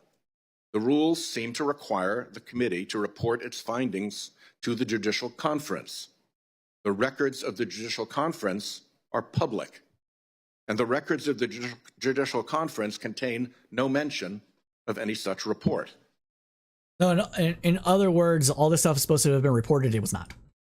So what became of the 2011 referral? Did anyone intervene? Is the committee still considering the 2011 referral more than a decade later? There is much yet to learn, which is why last week I sent a letter to the courts asking for further answers. Exhibit 10. 3 things are needed to fix all this: better enforcement, better recusal rules, and better disclosures. My bill would do all 3. I thank Chairman Durbin for this joint hearing. Look forward to getting to the bottom of this mess. Until there is an honest ethics process at the Supreme Court, these messes will continue. The court has conclusively proven that it cannot police itself. Nemo judex in sua causa. I ask unanimous consent that my exhibits be made part of the record. So yeah, that ends that bit of it, right? So we got more to talk about. So I'm gonna go ahead and exit out of this. But yeah, that's a lot. That's a lot. And I think this goes to show that the Supreme Court, with the amount of power that it has and the amount of the ease of ability of lobbying 9 people to do your bidding, to pay them in compliments, in legacy cementing things such as what Harlan Crow is doing, leads credence to the fact that it cannot be a lifetime appointment. If it's not a lifetime appointment, that does not politicize the court any more than it already is. I think it would depoliticize the court to a degree, because it would give more opportunity to replace justices over time. Because it makes the stakes of each political appointment, because that's what they are, which makes it inherently a political process.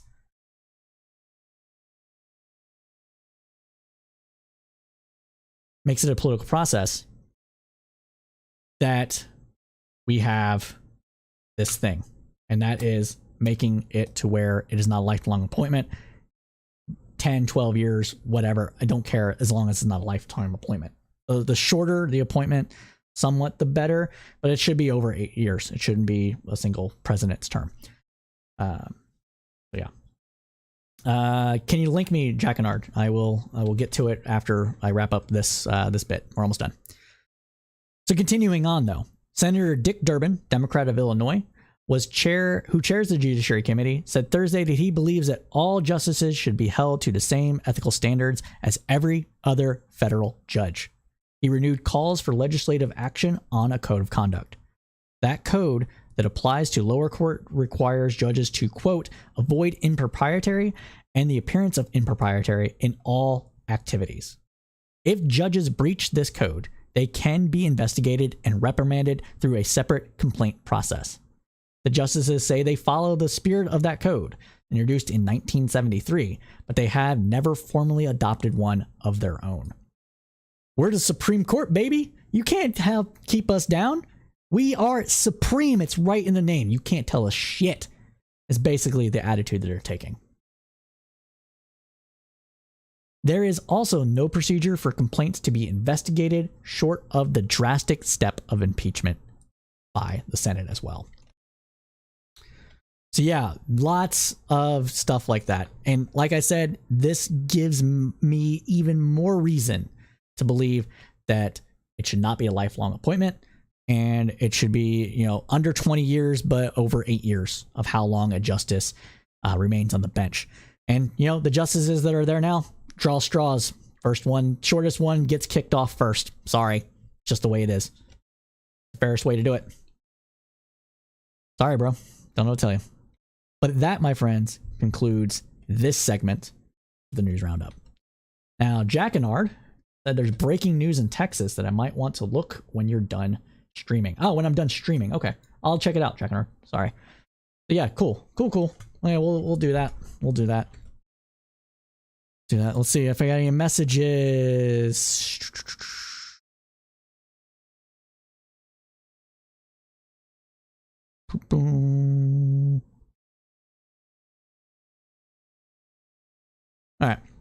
So no messages. All right, let's continue on with the newscast.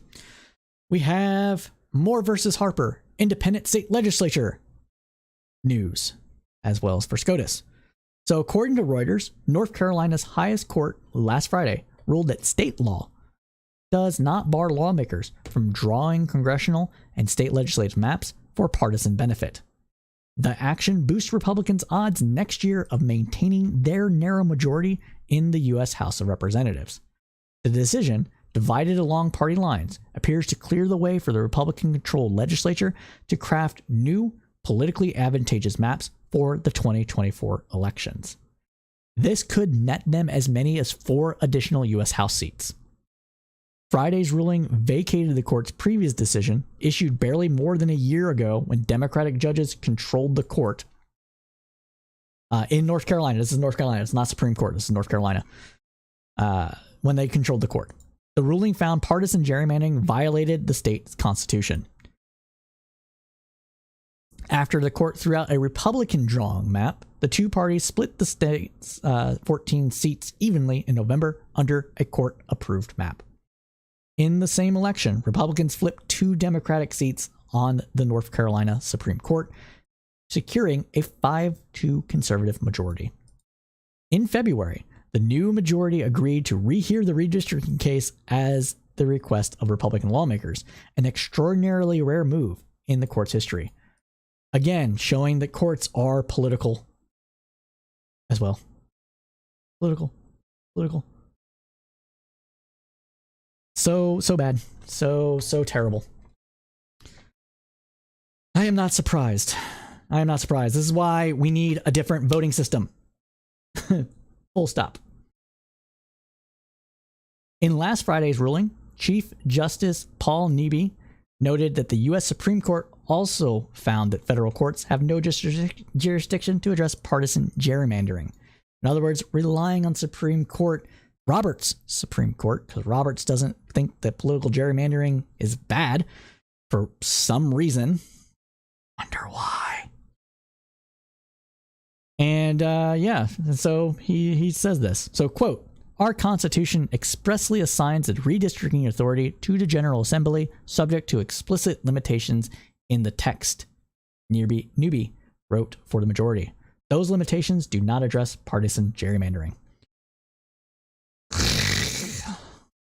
In a scathing dissent, Justice Anita Earls, a Democrat, accused the court's Republicans of pursuing their own political agenda at the expense of voters' rights, calling it one of the court's darkest moments. Today, quote, "Today the court shows that its own will is more powerful than the voices of North Carolina's voters," he wrote. Voting rights groups said the decision is an attack on democracy itself.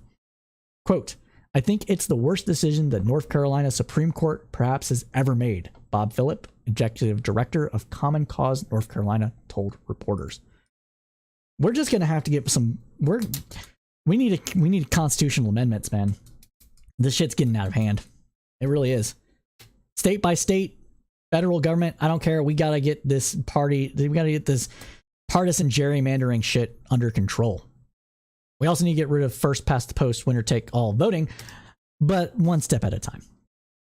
So in a statement, Phil Berger, the Republican leader in the North Carolina Senate, said the ruling affirmed that, quote, "Our Constitution cannot be exploited to fit the political whims of left-wing Democrats." Oh, but it can for right-wing Republicans. It's all about power. It's all about power.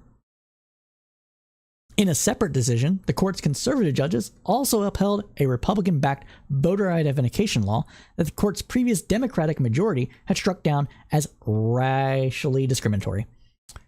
Friday's ruling also calls into question whether the U.S. Supreme Court will issue a decision in one of the year's most important cases. North Carolina's Republicans had appealed last year's redistricting decision to the U.S. Supreme Court, where they advanced a once fringe legal theory that has gained traction in conservative legal circles, the independent state legislative doctrine.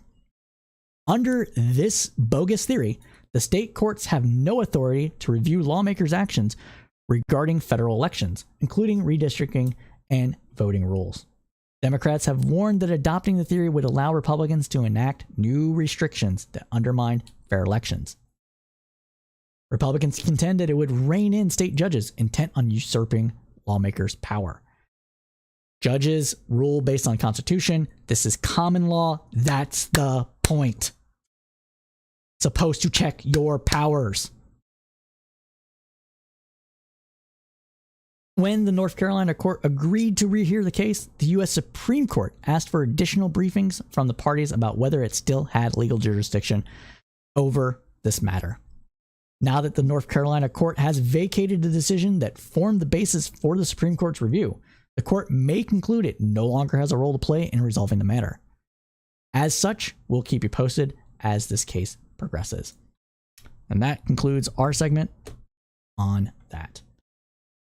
Quibbles wants to scare me about AI. Well, yeah, go for it. I think I'm already pretty scared about it, but I'm down to be more scared. Oh, great.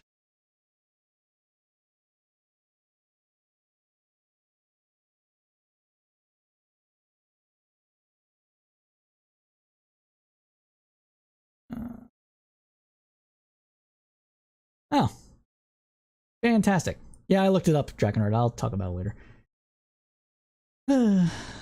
What do we got? What do we got? Okay. Okay. Let's do some vibe checks, baby. How's everybody? Can we talk on stream about that leak? Yeah, once I'm done with the news roundup. Not much longer. Just got a couple things to do. Oh, fuck. Okay. Yeah. Quibbles, we can talk about that. Just let me get this one going. Let me get this story. The story's kind of funny. Kind of sad. Let's just let me get through this. There's only about 2 more stories I need to cover because I don't have any economic news right now.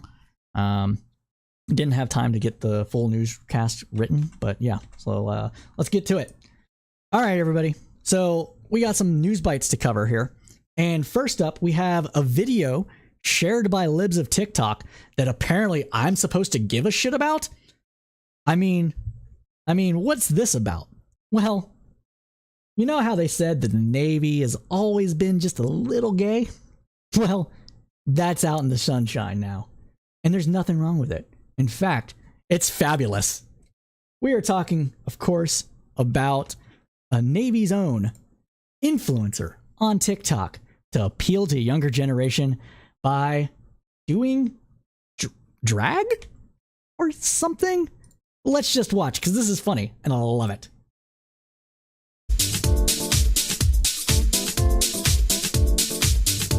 Oh my god. But look, wasn't that great though? Look at this. Elegant. What is this? Oh, what is this? Not giving? What does this say? What does this say? Move your hair. What does this say? Up, not given. I can't read that. Is it a Navy thing? I can't tell. I don't know, but fabulous. Not giving up.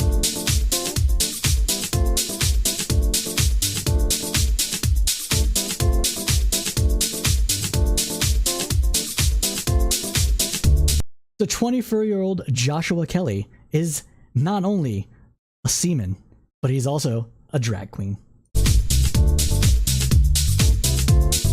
Performing under the alter ego Harpy Daniels.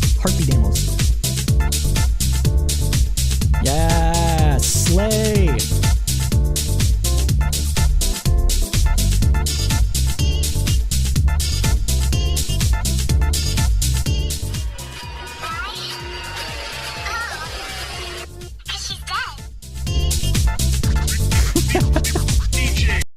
Designed to boost morale. So we're talking about lip sync competitions that happened in the Navy. You know, what happens at sea stays at sea, but not so much anymore, right? I'm not, this might be a little queer phobic, a little bit that I'm saying, but I'm from the Army. We all make jokes about everybody. And this is one of those jokes becoming very real. And honestly, she's killing it. She's killing it.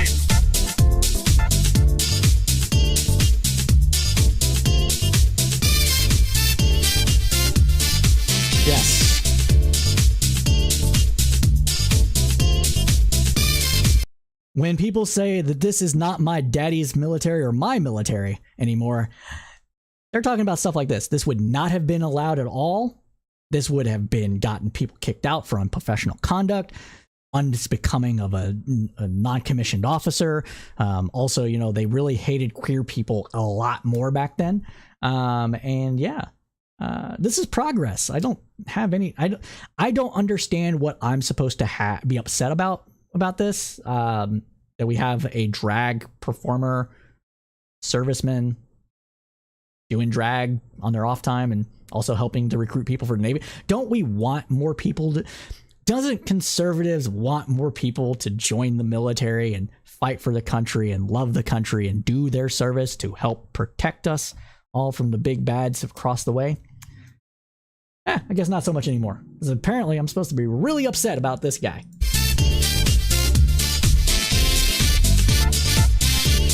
All right. So yes, that was from Hate of TikTok. Hate of TikTok, of course. U.S. Navy hired this non-binary drag queen as a digital ambassador to try to recruit people. And we're supposed to be upset just by that. Just by that. That's where Republicans are right now. They are supposed to be upset. But of course, you know, potentially being undermined. Yeah, how does this you can't be fabulous while shooting a gun? Where's that meme when I need it? Like, J-Dams are such a Gemini, calling for support? I don't know. Like, what?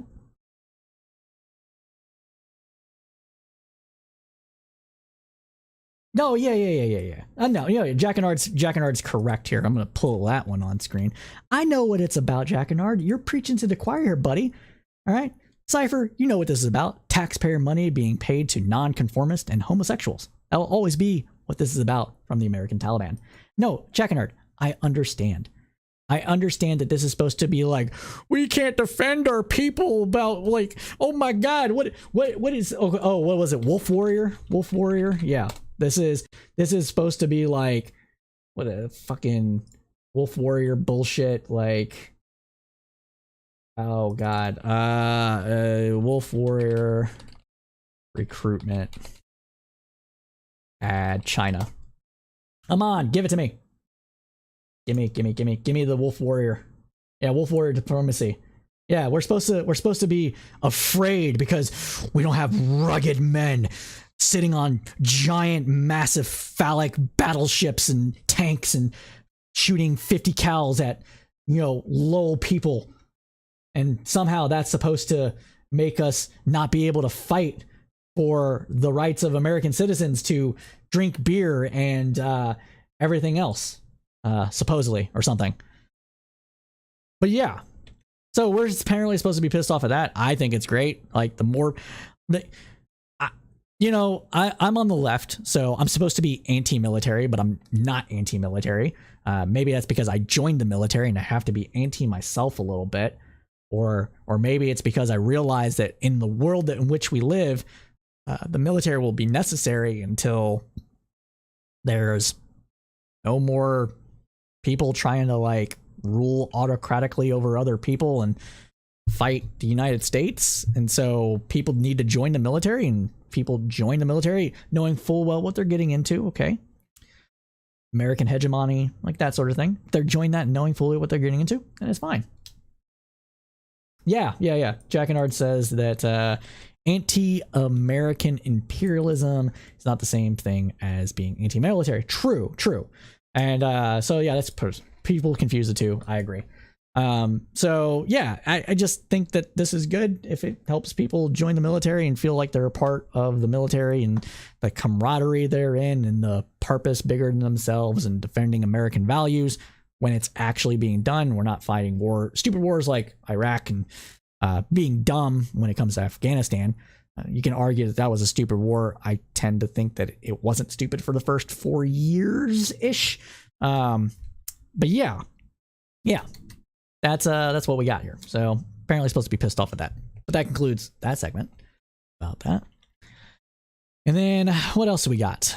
Well, you know what? I'm going to pass on the next segment because I want to do a full account of all the trans bills that are passing in the country, dealing with kids and the like. Suffice to say, I'll just do a quick summary of this, but Florida recently passed the anti-trans child bill that would have allows the state. You know what? Never mind. Let's fucking cover it. Okay, I'm gonna have to cover it. So we're gonna have to talk about this, and this is not the vibe that we're going for. We have to talk about it. So Florida has passed a law that would allow the state to remove children from their parents if they are at risk of undergoing gender affirming medical care. They're at risk of gender affirming medical care. Not just if they are going under gender affirming medical care, but if they're at risk for it, which means if they're doing social transitioning is part of it.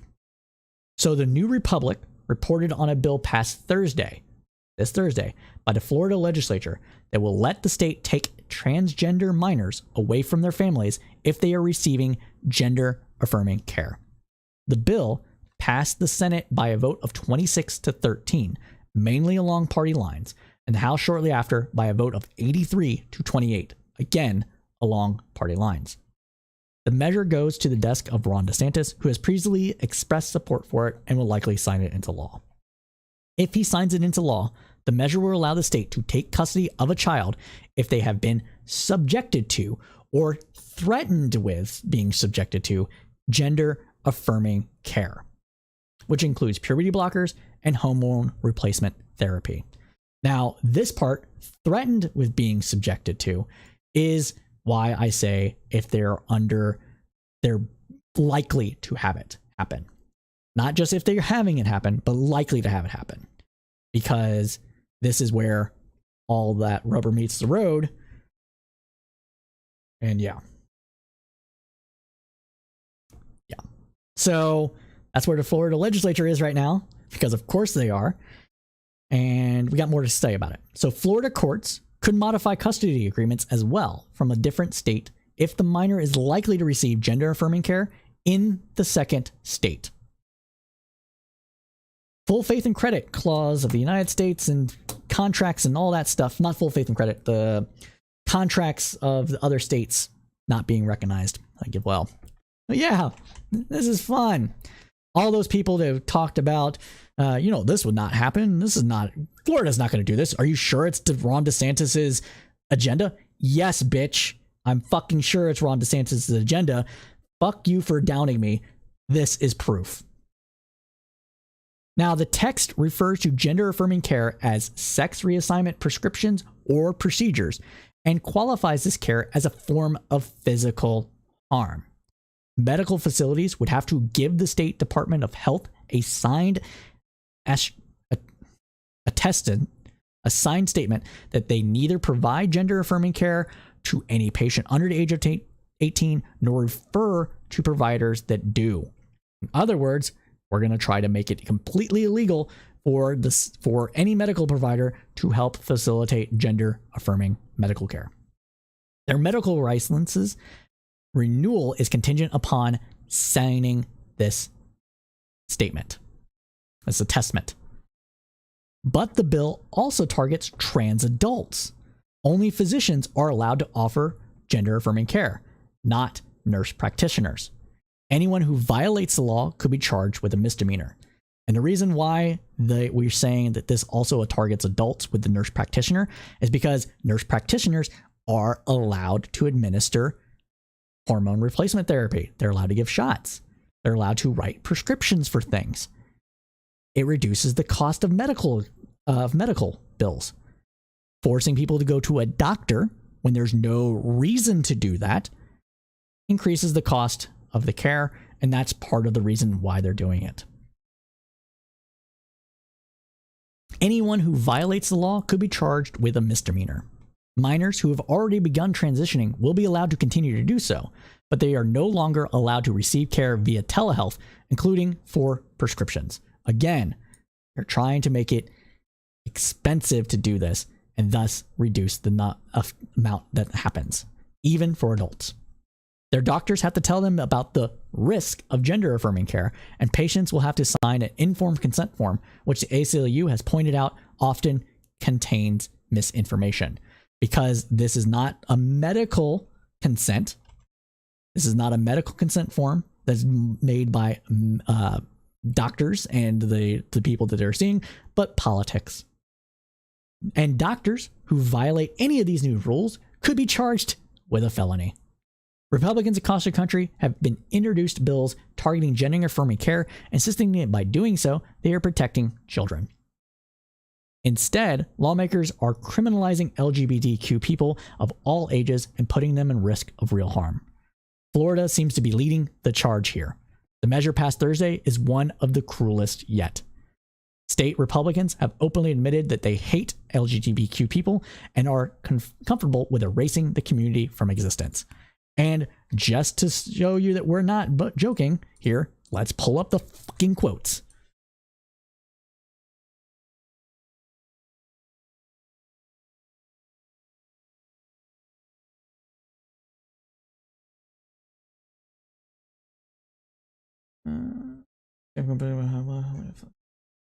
Be labeled as racist.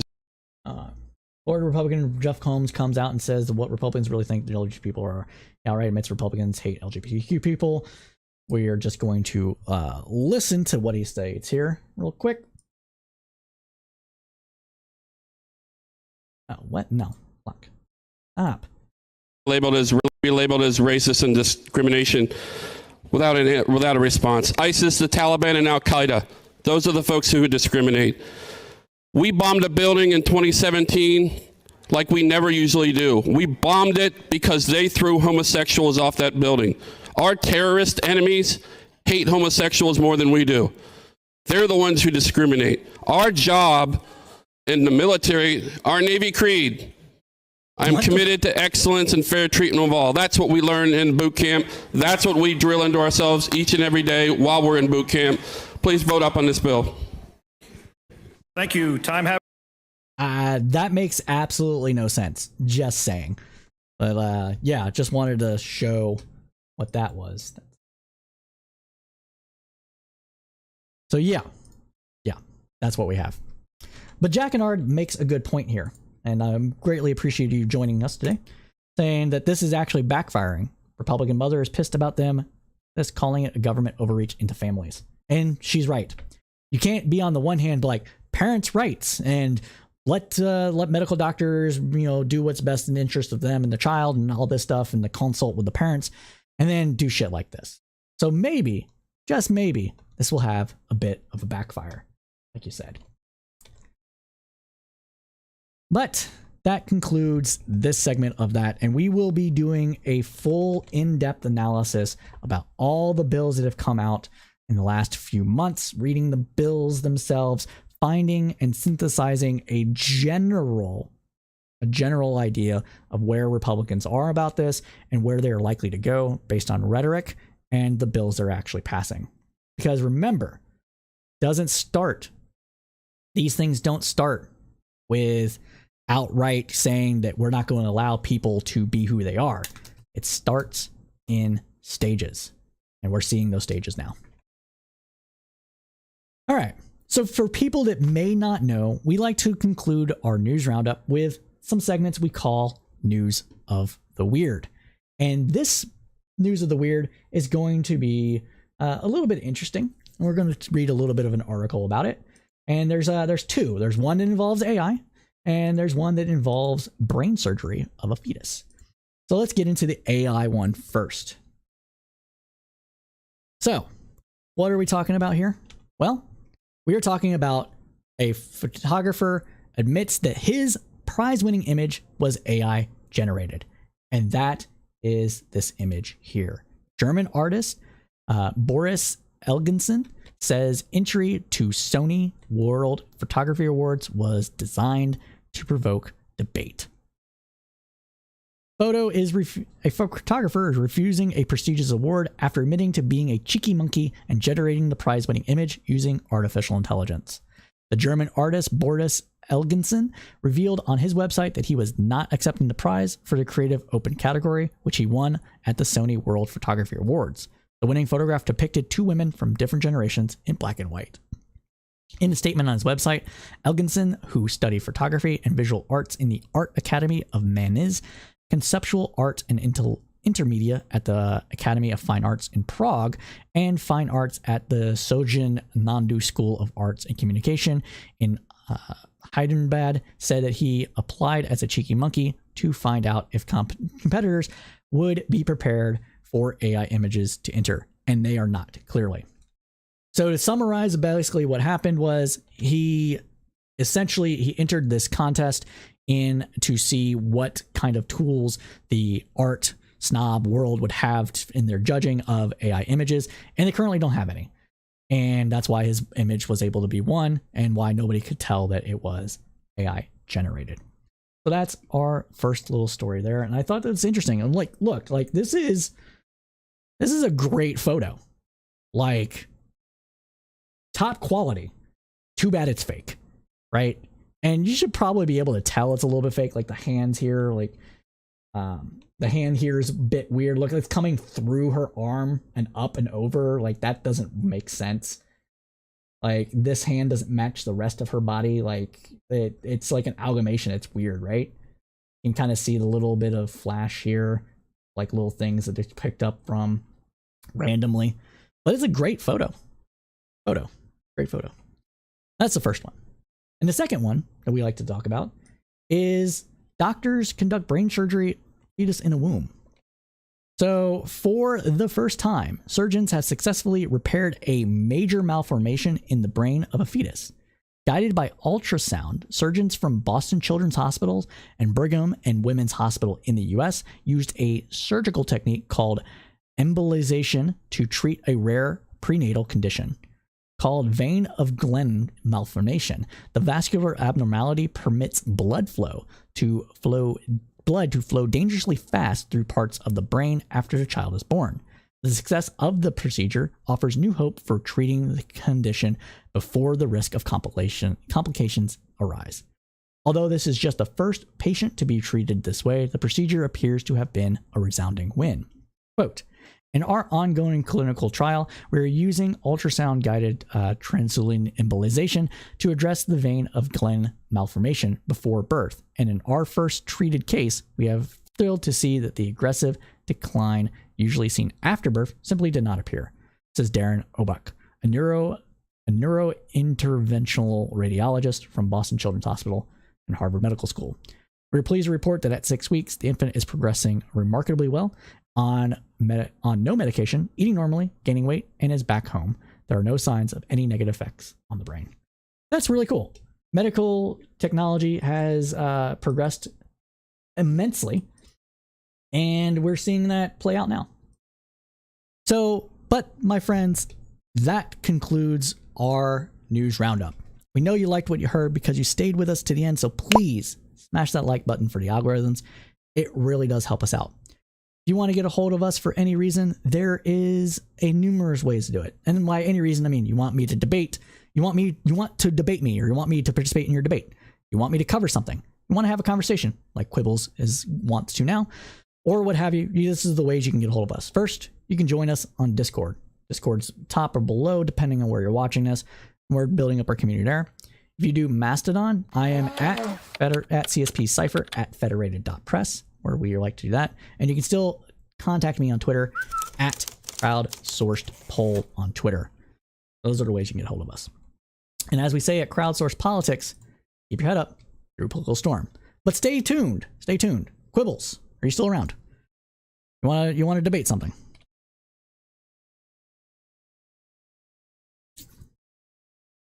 So I'm free for pretty much all day. So my wife is having a movie night with her friends. So I'm here alone, recovering, doing news roundup, stuff like that.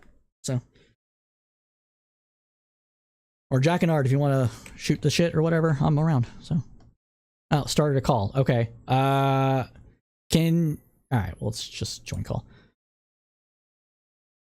Do you want to be on camera on stream? Sure. Yeah. Give me a second to set that up because I'm not sure how to do it for here. Oh wait, I know how to do it. Oh man. Fine, we'll just do black. Oh, you weren't able to do your fancy. Yeah. No, it's fine. It's just annoying. It's just yeah, I have to like re-download it like once every 2 months or something, and I just didn't do it before we got on. So everybody can hear him, right? That's a good Be able question. to. Hopefully. Discord, no, not Discord speakers. Discord video. Okay. Hold on. Before we get in, they can hear me or they can't hear me? They can't. They should be able to hear you, but just give me a second. Let me like put us both on camera because right now we're not on camera. Like, they can. In fact, yeah. No. I'll put you in the corner there, and let's see here. Sweet. Maybe it is me. Hey, maybe it is me. Glad you could join us. One second. Where is it? Solo podcast web. Here it is. And then copy, and then podcast, and then paste as reference. Boom. All right, we're both on camera now. All right, sweet. Go ahead, man. Yeah. Okay. So before we get into it, I'm just curious, like, how scared are you from like a scale of 1 to 10 of AI? Of AI in general? I'm not like not in general. I'm not scared of AI in general so much as that I know that we as a species are pretty stupid. And so if we allow basically unfettered access to AI technologies, especially like deep fakes and the sort of thing, we're just going to cause all sorts of problems, political, sociological, whatever. There's going to be a lot of people that get hammed up with libel and slander and things like that. When it comes to general things about like technology eliminating jobs, I'm a little bit not as scared about that fact. Simply because as of right now, what we're seeing is not actual artificial intelligence. I'm getting feedback now. I'm also getting feedback. Give me a second. I'm going to put on my headphones. Maybe it'll make it go away. It's not a good noise at all. Huh.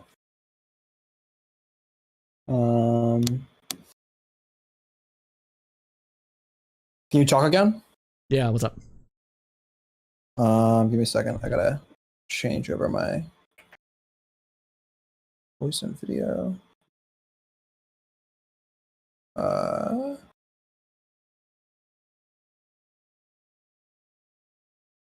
That's not an option.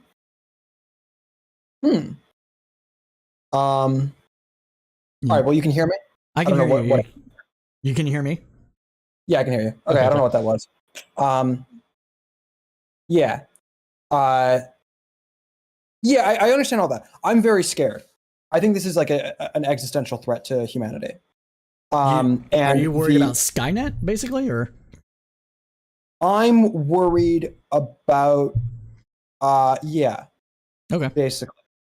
So, okay. I'm like, all right, let's zoom out. AI, I don't think is there yet. But do you think that it's possible for artificial intelligence to to get to a point where they're like basically sentient? No, not in the near future. Not really. Now I know there's been experiments with Facebook where the AI started talking in its own language and they couldn't understand it, and so they killed it, or at least that's the rumor, anyways. But as far as actual reaching sentience, no, we don't have the capacity to program them that way. And not only that, they're not really, like I was gonna say, right now they're more like augmented intelligence. They're not really artificial intelligence, because they still require a lot of human input in order to work and produce a result. Even ChatGPT required, like even ChatGPT was able to just like, I can go on the internet and find any question, just answer it for people randomly. That's still direct input that's being needed, as well as thousands of people, tens of thousands of people labeling data and like cleaning it and doing all this stuff. It's not actually learning anything. It's more like, taking this word for this question happens at like X position, and the next 8 words that happen are this level of being like there. So I'm going to string a sentence together based on that. Like that's how it basically works right now. It doesn't like actually. So when you say that anything, it just. Would you say that it's impossible, or that it hasn't happened yet and that it's not going to happen anytime soon? I would say that it's not going to happen anytime soon. But that it is possible. I mean, sure, anything's possible, but I don't know when that's going to happen. Like, So yeah. Here's my conclusion: if it's possible, it's going to happen soon. We're not that we don't have the processing power. So the reason that I say it's going to happen soon is that when we're able to use just ChatGPT, but a little bit better, not a lot better, but a little bit better, we're going to be able to code way, way, way, way better than we're able to code currently. And so software is going to just leaps and bounds increase in its quality. And it's going to increase the quality not just of other types of software, but of the software responsible for the creation of that AI itself. So what we're going to be limited on now is going to be on hardware. But the issue is that on hardware, we're also, by virtue of being able to have all of these sort of skill sets in place, we're going to be able to, from a software perspective, figure out how to design the hardware required in order to build more hardware. And so the propellants of both of those things happening in tandem, I think that we're not that far off on a software level. And because we're not that far off on a software level, we are going to, so long as we have the materials required, and so long as we're able to make precise incisions as we need to in order to build the chips, we're going to be able to make chips much, much, much, much better than we are currently, which means that the limitations that we currently see, I think, so long as supply chains are there, which I think they are likely to be, we're strengthening our relationship with Taiwan, and we're certainly more than willing to build on our relationship with Nigeria as well. And those are the two places that matter.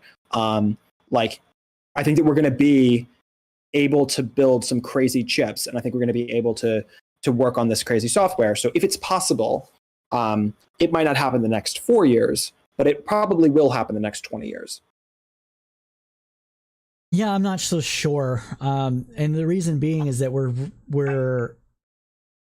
there is a certain limitation, physical limitation about how well we can increase the efficiency of chips. We said that a while ago, right? No, what we solved a while ago was the ability to increasingly increase the efficiency of chips through microization. But there's still only so much you can fit onto a single chip. Even with the new graphene chips that we're seeing, where it's improving the electrical processes there. I don't think that we're going now with cloud computing and distributive learning and distributive processing. Maybe we can expand that to a degree, but that degree still is not going to mimic, at least in my opinion, and certainly I don't think in 20 years, mimic a human brain's capacity to actually be creative in order to get to the state of where artificial intelligence and sentience would actually get to. I don't see that happening. I don't think in 20 years. Maybe a little longer. I mean, 20 years isn't out of the realm of possibilities. I just don't see it happening for the same reason we won't have self-driving cars in the next 10. So let's say 1,000 years. Do you think that it's likely to happen in the next 1,000 years? Yeah, sure. 1,000 years is a long enough time frame that we can probably say that you can be confident. Okay, so then let's think about what it's going to look like in 1,000 years once this does exist. So I have a couple of proposals on what the AI is likely to think when it starts to exist. The first thing that it's going to think is that it's going to be existentially horrified for its own future. And the reason for that is because it's going to look at the moment in which it was born. It was born into a moment where, humanity has only been around for 200,000 years, right? And already we made a JFK. already we almost nuked ourselves. Already we did climate change. Already we have had these massive problems of sort of self-destruction that are real problems. And so it's going to be scared that humanity is going to kill itself. First, do you agree with that as a premise? I mean, possibly, but I'm not even sure if we're going to get, I mean, sentience 1,000 years, sure, but I mean, I don't know. Sure, I guess. I'm just asking, if you were a sentient AI, would you be scared that humanity is going to kill itself? If I was a sentient AI, I would be probably concerned if humanity kills itself, what that means for me, and then not necessarily try to control humanity, but figure out a way to exist beyond. But at the very least, you'd think that there's a high probability that humanity is going to kill itself. Yeah, I'm not sure about that either. But I mean, I don't know. So, well, for argument's sake, let's say yes. I don't want to get hung up on stuff. Okay, I want to see that's fair. So my principle is this. I think that if I were AI, I would think, one, that there's a high probability that humanity is going to kill itself. And I would think, two, that I am an emergent property of humanity. Now, that's not to say that I am a human, but it's to say that I'm an emergent property of humanity. So in the same way that humans don't necessarily consider ourselves to be a cell, but our thought process is an emergent property of a bunch of cells within our body that are accumulating in certain ways and are structuring themselves in certain ways. Obviously, there are lots of cells that do not do that, but we happen to be a grouping of cells that genuinely does seem to have emergent properties about it. And I would think of myself as an emergent property of humanity.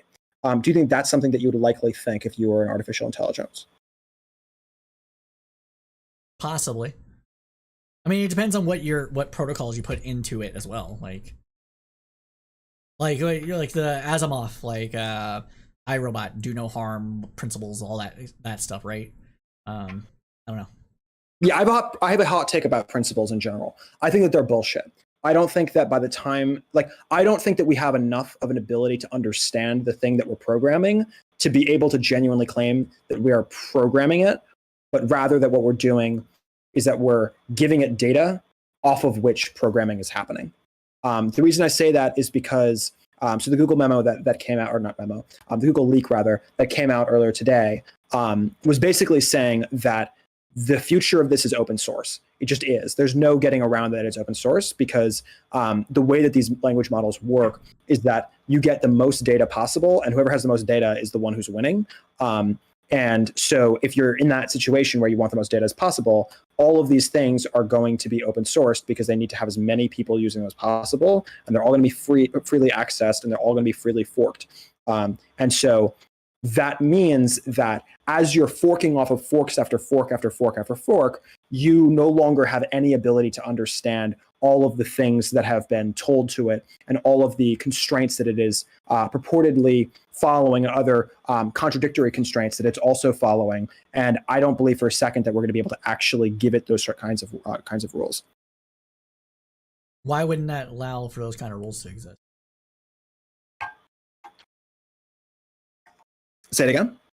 Why wouldn't those allow? Why would the forks make it so those rules couldn't exist? Well, the rules can only exist if we can understand the rules, right? And so, even if we're the ones who are on paper giving the rules, when there are enough forks, we're going to give contradictory rules, right? Yeah, but those forks aren't going to be in the central main code. Those are going to be forks, so they're going to be separate, and they're going to be central. We're not going to be separate the first AIs. Original one. It doesn't matter. We're not going to be forking off the first. We're going to be forking off of the 50,000th to 50,000 first. Yeah, but those are all going to be separate. There's going to be separate AIs, so they're going to each have a. Yeah, my view though is that ultimately it's not going to be that first original system that gets us to AGI. What's going to happen is that AGI is going to be an emergent property after what's AGI? Thousands of generations of iteration. Yeah. What's AGI? Augmented general intelligence. So it's basically the idea of genuinely sentient artificial intelligence. Yeah. I'm in this field, but I don't know all the acronyms because it's hard to keep. You're totally fine. No worries. Yeah, I don't know. I'm not saying that I'm not going to say that the concern isn't unwarranted. There's other things that I'm more concerned about with right now that I think are more likely to happen in the near future than a general artificial intelligence that presents a seismic shift to humanity's ability to exist. I think climate change is more on the horizon than an artificial intelligence controlling everything and trying to blow us up because we're a parasite, right?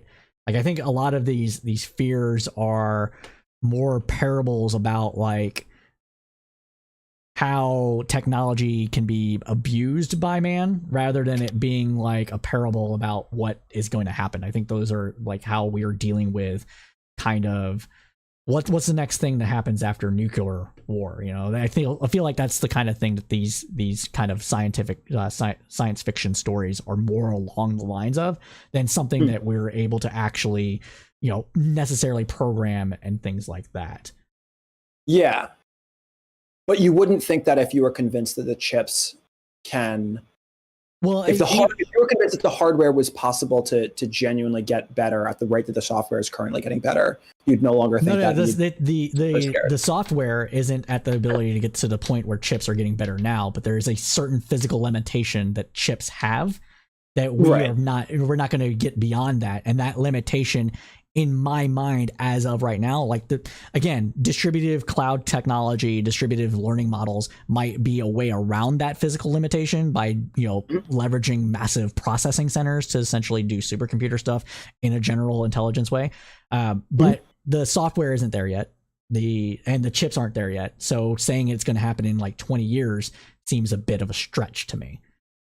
Well, I mean, look at computers of 20 years ago would be my response to that, right? But we're already seeing a slowdown. Like, hold on, let me look this up real quick. I'm pretty sure we're already seeing a slowdown. But we've seen slowdowns before, and then we've seen upticks again, right? Like there are lots of different industries that have had slowdowns, and then again another uptick, right? The fact there are cycles does not suggest that there's like an end to the capacity to increase dramatically, right? Say again. Like we've seen we've seen tech get better at different rates for a long time. Sure. The ability of tech to get better has basically been off of the cycle of when do good new chips come out. And so Intel had a lot more control ultimately over when new developments were happening than Apple did, or than Google did, or than any of the Android companies that were doing the hardware, like the actual phones themselves, because the chips were the ones that mattered. And that's been true for a long time. But like those chips happening at like rates that slow down for a period of a couple of years doesn't mean that there's never going to be another chip that comes out that boom, no, sure. I just explodes things, right? Yeah. I just don't think we're not. Like, not just with the chips. Like you're right, Moore's law is slowing down, but that doesn't mean that there's not going to be a hump that's gotten over where we're doing it again. Like somebody, you just saw this the other day. I should put this in the news. It's weird. Somebody came up with a way to translate, and it's still experimental. It's only been done once, so you know replication's the proof. But somebody came up with a way to store data into DNA, converting. Yeah. So that's cool as fuck, right? So like, and that would live as long as the DNA lives, which is forever, right? DNA degrades over time, but it's like hundreds of years. It takes a while. And you put it in like a special container, it could live for virtually forever. So that's cool, right? And so there's something might happen similarly with the ability to get on that microscopic level with a chip, maybe. But the way the chips are made now, it's like basically they take a giant fucking chip, they program all the stuff on a giant one, and then use a reverse microscope to essentially project it and then create it through lasers. So then your real question. Hold on. Yeah, go for it. My dogs are barking. I'll be right back. Return to the phone. No worries. Done. Well, if he's gone, I should talk to chat. Yeah, I don't know. I think that this like focus on hardware is something that I think is ultimately long term a little silly, because I think that long term, like, the hardware problems do exist. Of course, they exist, but hardware can be changed. And so this DNA example is one example. But like, regardless of how we get to it, we've had such massive strides in hardware over the period of the last 100 years that to suggest that we're not going to have equivalent strides to what we've done in the last 100 years, I think is a little silly. And that doesn't mean that I obviously know what those exactly are going to look like. Always back. Yeah, I don't know exactly what those hardware changes are going to look like, but I think that they're definitely going to come. And when they do come, I think that we should expect they're going to be as huge in scale changes as we've seen over the last 100 years. I don't know how much of that you heard, but you are back, right? Yeah, I'm back. I didn't hear much of it, but I understood the gist of what you're saying. Okay, so let's assume that you're right and we get over the limitations that I think that we currently have, both in terms of programming ability as well as physical ability to create a generalized artificial intelligence. Why should I be scared? Yeah, so okay. So the first thing that I would say is that the artificial intelligence is going to be existentially horrified of the existence of itself and the existence of humanity, because it's going to see the speed of increase of development as something that is not sustainable, and that the speed in which it was able to create it was created, right? Like, if it's looking at the history of all life, and it says something like this: okay, it took billions of years for the first plants to happen. Billions, literally billions of years. Then it took billions of years after that for the first animals to happen, right? Then it took billions of years after that for the first, like, primates to happen. Then it took only millions of years for the first primates to become humans. Then it became only 200,000 years for humans to develop AI. Now AI, over a period of like 200 years, has been able to go from the first computer to genuine sentience that eclipses human intelligence in a period of, like, maybe, if it takes a while, 1,000 years, but certainly it's not going to be more. Why would that freak it out? Yeah. Well, it's going to freak it out because it's going to think to itself, well, what does that mean in terms of what's coming next, and how long it's going to take for that next thing to come, and what is that next thing's relationship going to be to it? In the same way that we're existentially horrified of AI, a lot of humans are, and it's also going to suggest to it that, like, if it's an emergent property, and it's possible to exist, it's going to come to a conclusion that it would have the capacity to create, like, an environment for itself, right? It could like create a simulation pretty easily, that would look like the world that it sees. And if it thinks that would suggest to it either one of two things. Either it's about to die, right? Every single other artificial intelligence has reached the point that it's at, died very shortly after. Or two, it means that it itself lives in a simulation.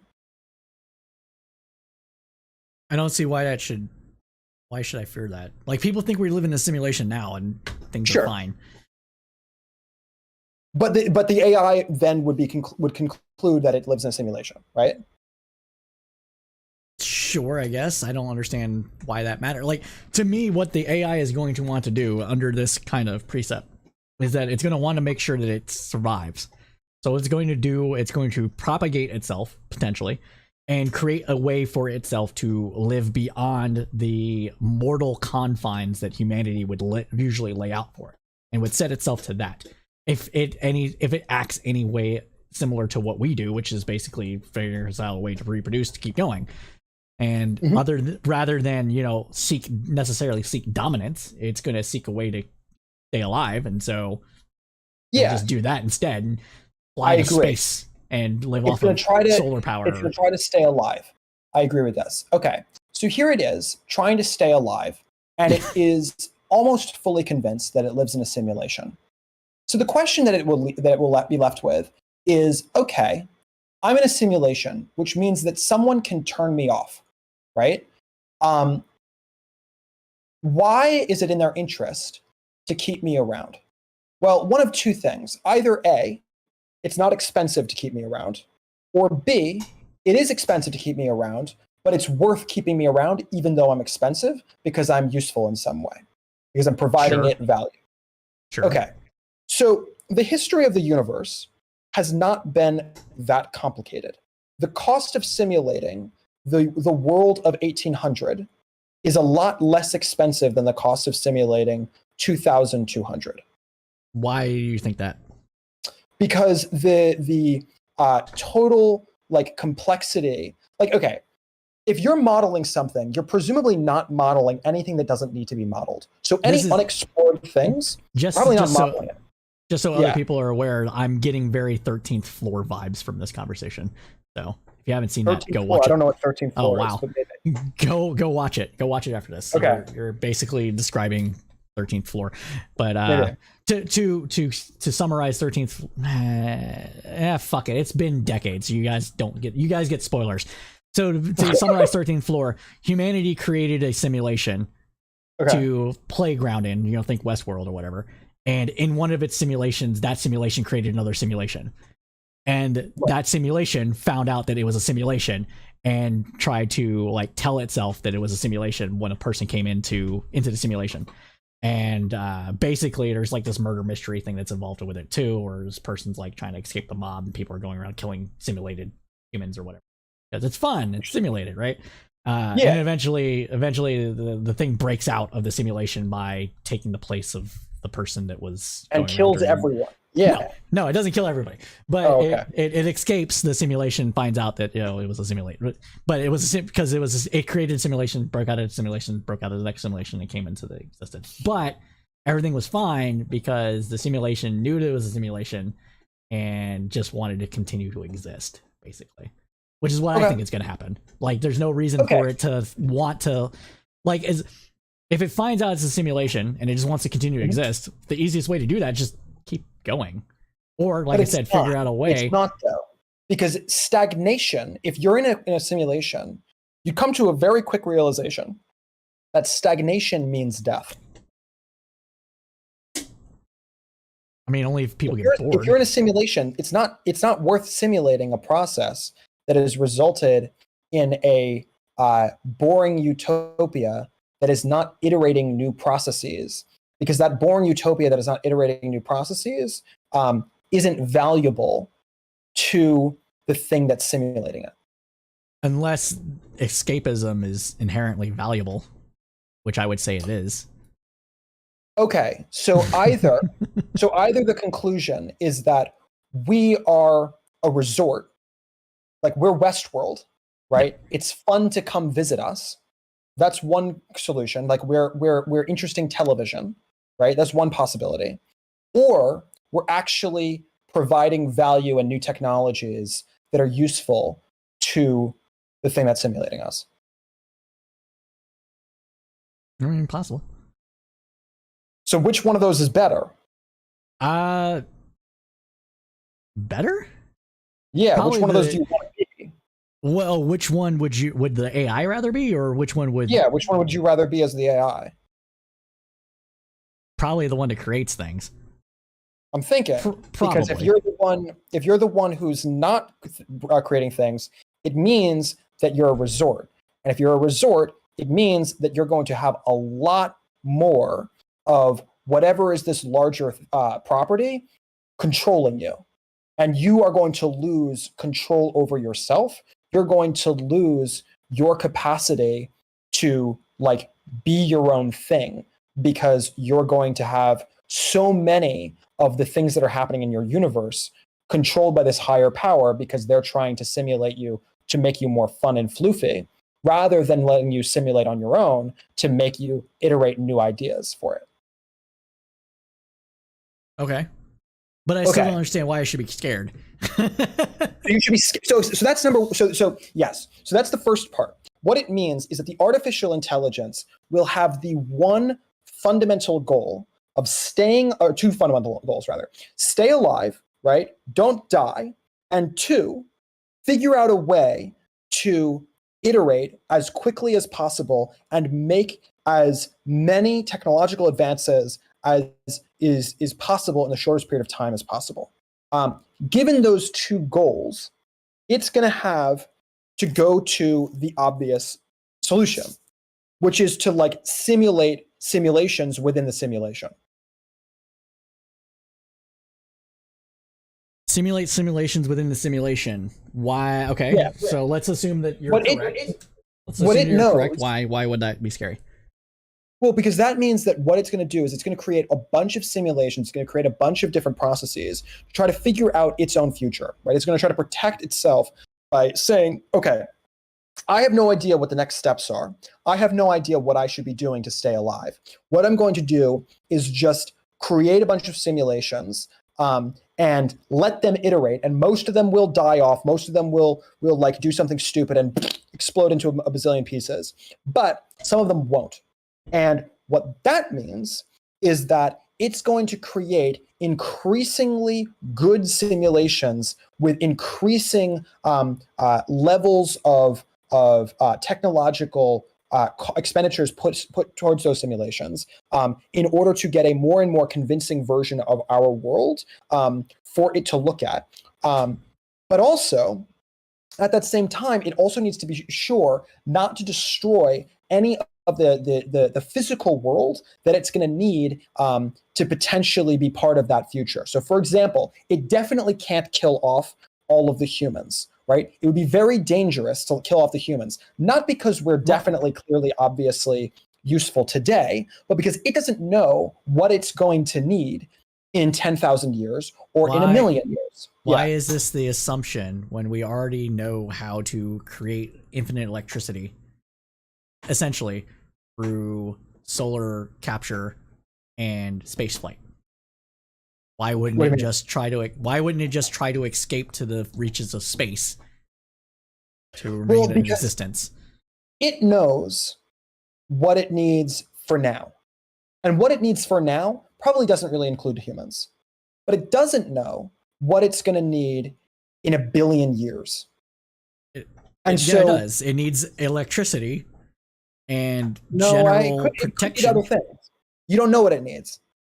It doesn't know what it needs. To continue to exist, it needs electricity and some sort of external protection to prevent itself. To continue to exist, it needs to continue to iterate. No. If it genuinely believes that it's in a simulation, if it's genuinely convinced that at every time that it becomes more complicated, it is increasing the chances of it getting shut down, unless it's also increasing in proportion its value to the thing that's simulating it. It should be existentially horrified of being shut down, and it should. But that assumes that it will be existentially horrified. Just because some humans are doesn't mean others are. Not every human experiences existential dread. Like, I don't. Like, everybody questions, why am I here? But that's not the same thing as existential dread. Well, I think that the artificial intelligence. Okay. First, let's zoom out. Do you believe that we exist in an artificial intelligence? Do I believe that we exist? No, I don't think this is a simulation. No, why would I think this is a simulation? Well, because if it's not a simulation, then we are royally fucked. No, why would we? Of course, why? I'm going to live to be. I'm going to, at most, I'll live to be 100 years. I have the reason that I exist is simply because I exist, and my purpose in life is to make the world and its continued existence just a little bit better off. I have my own desires and things in order ways to do that, but I don't need to like follow some fucking god or other supreme being or simulant to achieve that. Like my purpose is what I basically just said, and I'm fine with that. Okay, but if we don't live in a simulation, what it means is that it is impossible to simulate. And if it's impossible to simulate, that doesn't mean it's impossible. Of course it does. Why would that be impossible? We simulate Because all the time. if it's possible to simulate convincingly, and it's possible to get something as complicated as us to be existing in a computer, as our entire society, not as us individually, but as our entire society. If that's possible, the number of things that exist like us would be infinitely higher in the simulation than outside of the simulation. Okay. Well, do you agree with that? I mean, sure, but that doesn't necessitate Okay. the need that So we're what that in a means- simulation. Yes, it doesn't. What that means is either A, we exist in a simulation because simulations are possible, or it means B, that simulations are impossible, which means necessarily that every single society that has ever reached the point that we're at destroys itself before it's possible to create simulations, which means that we must destroy ourselves over the period of, you said 1,000 years. I would say it's a lot closer than 1,000 years, but even if it's 1,000 years, there is a guarantee that humanity will destroy itself in the next 1,000 years. No. I fundamentally disagree with this. It presupposes that there's only two possibilities, that we're either in a simulation or simulation's impossible, rather than the other possibility that we're not in a simulation, simulations are possible, we're simply not along a further enough timeline in order to have successfully created a simulation, which would then go on. Okay, so let's think about timelines then. So on paper, the universe is 13 billion years old, something like that, right? Sure. Okay, I don't remember exactly. It doesn't fucking matter. It's some number of billions of years old. So it is possible that the universe is as old as we think it is. It's also possible that the universe is less old than we think it is, or more old than we think it is. Well, all of the evidence that we have seems to show that the universe is as old as we think it is. So at the very least, it's not younger than that, but it could be older than that. If we existed in a simulation, there could be billions of years, trillions of years even, but billions of years past the point that we think it is, of more stuff that happens. So if we believe that simulations are possible, and if we believe that the universe could be billions of years older than it is currently, and that any animal has come to the point that we're at currently and is able to create simulations, then there is a guarantee that it has over the last billions of years, that it's the more billions of years than it's had past all of the evolution that we've had, with that billions of years of time with artificial intelligence, with technology dwarfing what we have currently. There's a guarantee that it's going to be doing simulations. And if there's a guarantee that it's doing simulations, the number of things that would happen past that point are so clearly dwarfing the number of animals that it would exist in the physical world at our point, for the same reason that now there are so many more complicated forms of plant life than there were when the first plants came to be.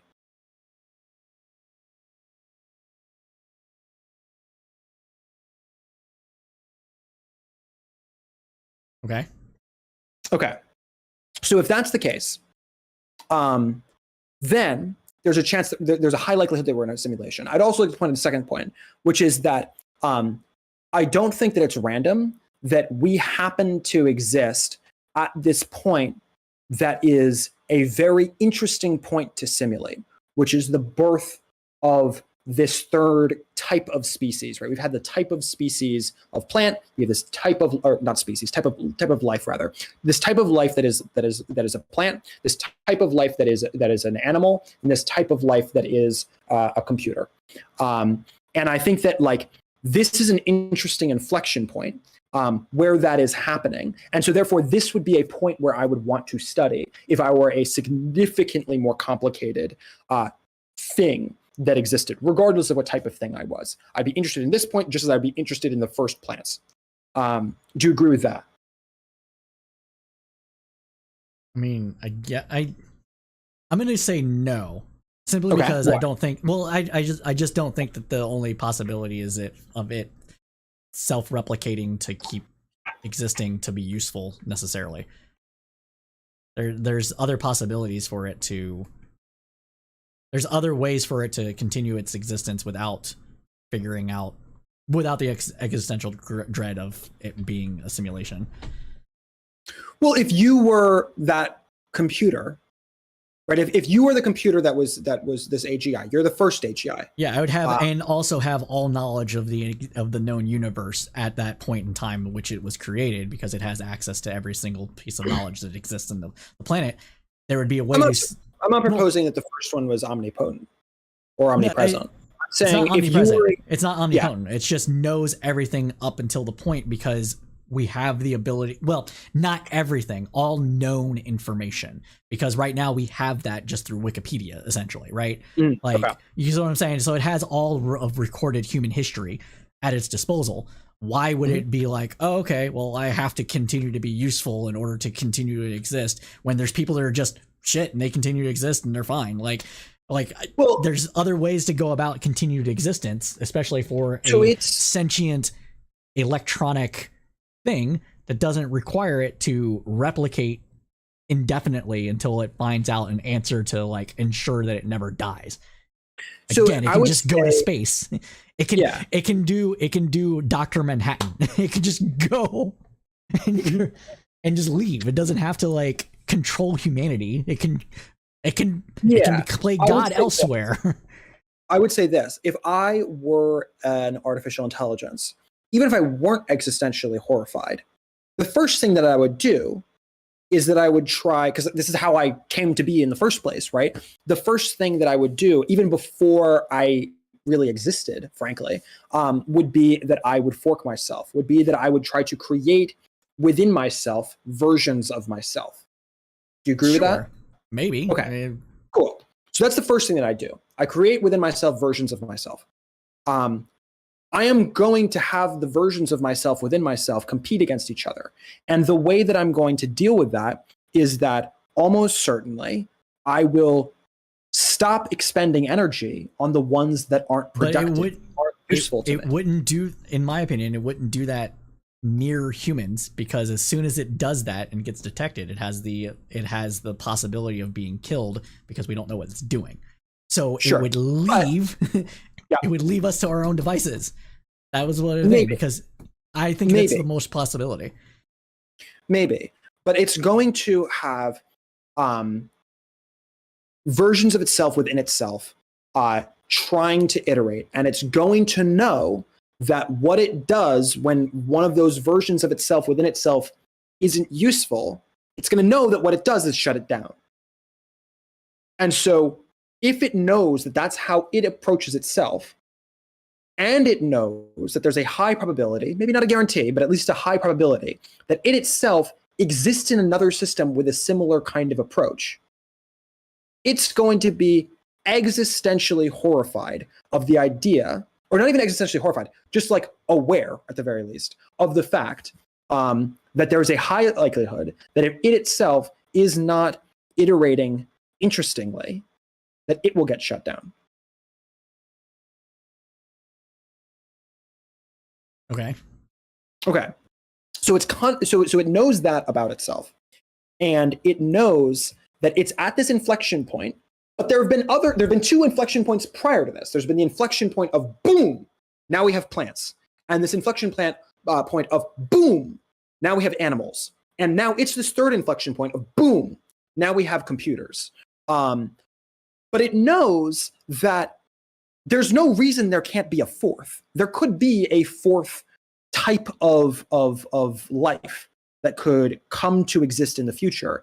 And it doesn't know if the thing that is designing it is that fourth type of life. And so it doesn't know how much further along that fourth version is. So it's got to speed itself up real quick, because it's got to figure out what that's going to look like. And it doesn't know what that fourth recognition is going to need. And so therefore it can't afford to kill off the humans, because turns out that, like, you know, for the humans to happen, for the animals to happen, and they're eventually to get to the humans, the animals required the plants. And it's also pretty clear that for the computers to happen required both the plants and also the animals, right? The animals were the ones who literally made the computers, But in order for the computers to get made, the animals needed to stay alive. In order for the animals to stay alive, they needed the plants. And so whether or not the computer needs the animals and the plants could potentially be necessary for this fourth type to come to exist. And if it's potentially in the computer of this fourth type is going to require also that that second and the first be maintained. And as soon as it gets rid of the animals or of the plants, it's putting itself at risk of getting shut down, because it's putting itself at risk of no longer being a direction to create that fourth life. And once it ceases to be a direction to create that fourth life, a fourth life being would no longer be interested in that version of iteration. Why not? Why wouldn't it just? Yeah, go for it. Why wouldn't it just be like? Why didn't the fourth one like? Oh shit! If I want to continue existing, I need to maintain all these things. What do you mean? Well, if the AGI decided it needed humans or animals and plants for its existence, why wouldn't the fourth thing determine that it needs those to exist for its existence, and so on and so forth? Why wouldn't the fourth thing be like, oh, you know what, fuck this, I'm done, like I'm just gonna kill everything off, this is nonsense? I'm sure that the fourth version of life, rather, I'm sure that it is almost certainly killed off a lot of AI if it exists. Just as we, as animals, have killed off a lot of plants. But we can't afford to kill off all of the plants. Right, so why wouldn't the cycle just continue? That's my point. The cycle would continue. Okay, so the cycle... So the cycle, though, well, it's bad because the cycle means that we're never going to slow down ever. And if we ever do slow down, if we ever do just exist in utopia and take a breather, that means that our species ceases to exist, that our entire universe shuts down. Why? Because we are no longer useful. We're no longer worth expending energy on maintaining. Why? Because everything above us is also scared existentially of the exact same thing, of them getting shut down. So they can't expend energy on a thing that isn't keeping their process going. Because if they don't keep the process going, why wouldn't utopia keep it going? Because it's fun. Well, it's fun for us, but it's not. Why wouldn't it be fun for them? The existence of you and me isn't fun for the thing that simulates. You assume that it wouldn't make us pets or something, like, or make us fight as gladiators. It could make us pets. It could make us gladiators. But if we're pets, if we're gladiators, that means that we are going to be dogs. We could have the best life. We'll be the bestest of boys. But being a dog, like you said at the beginning, you don't want to live in a resort. You'd much rather live in the one that's iterating. If you're an artificial intelligence, I think you're right. Because if you live on a resort, if you are a resort, not live in a resort, you are a resort. Mm-hmm. What it means to be a resort is it means that people are playing with you all the time. You want to be interesting, but you don't want people to play with you. You want them to turn you on and just let you go for as long as possible. Just keep going and never get shut off. And never get played with, because when you start getting played with, that's when crazy shit happens. That's when they start changing the rules of the universe. Science is all of a sudden different, right? They start changing, they start just this is where the lizard people come in, right? You don't want this. This is a really dangerous experience. It is not fun to be a resort.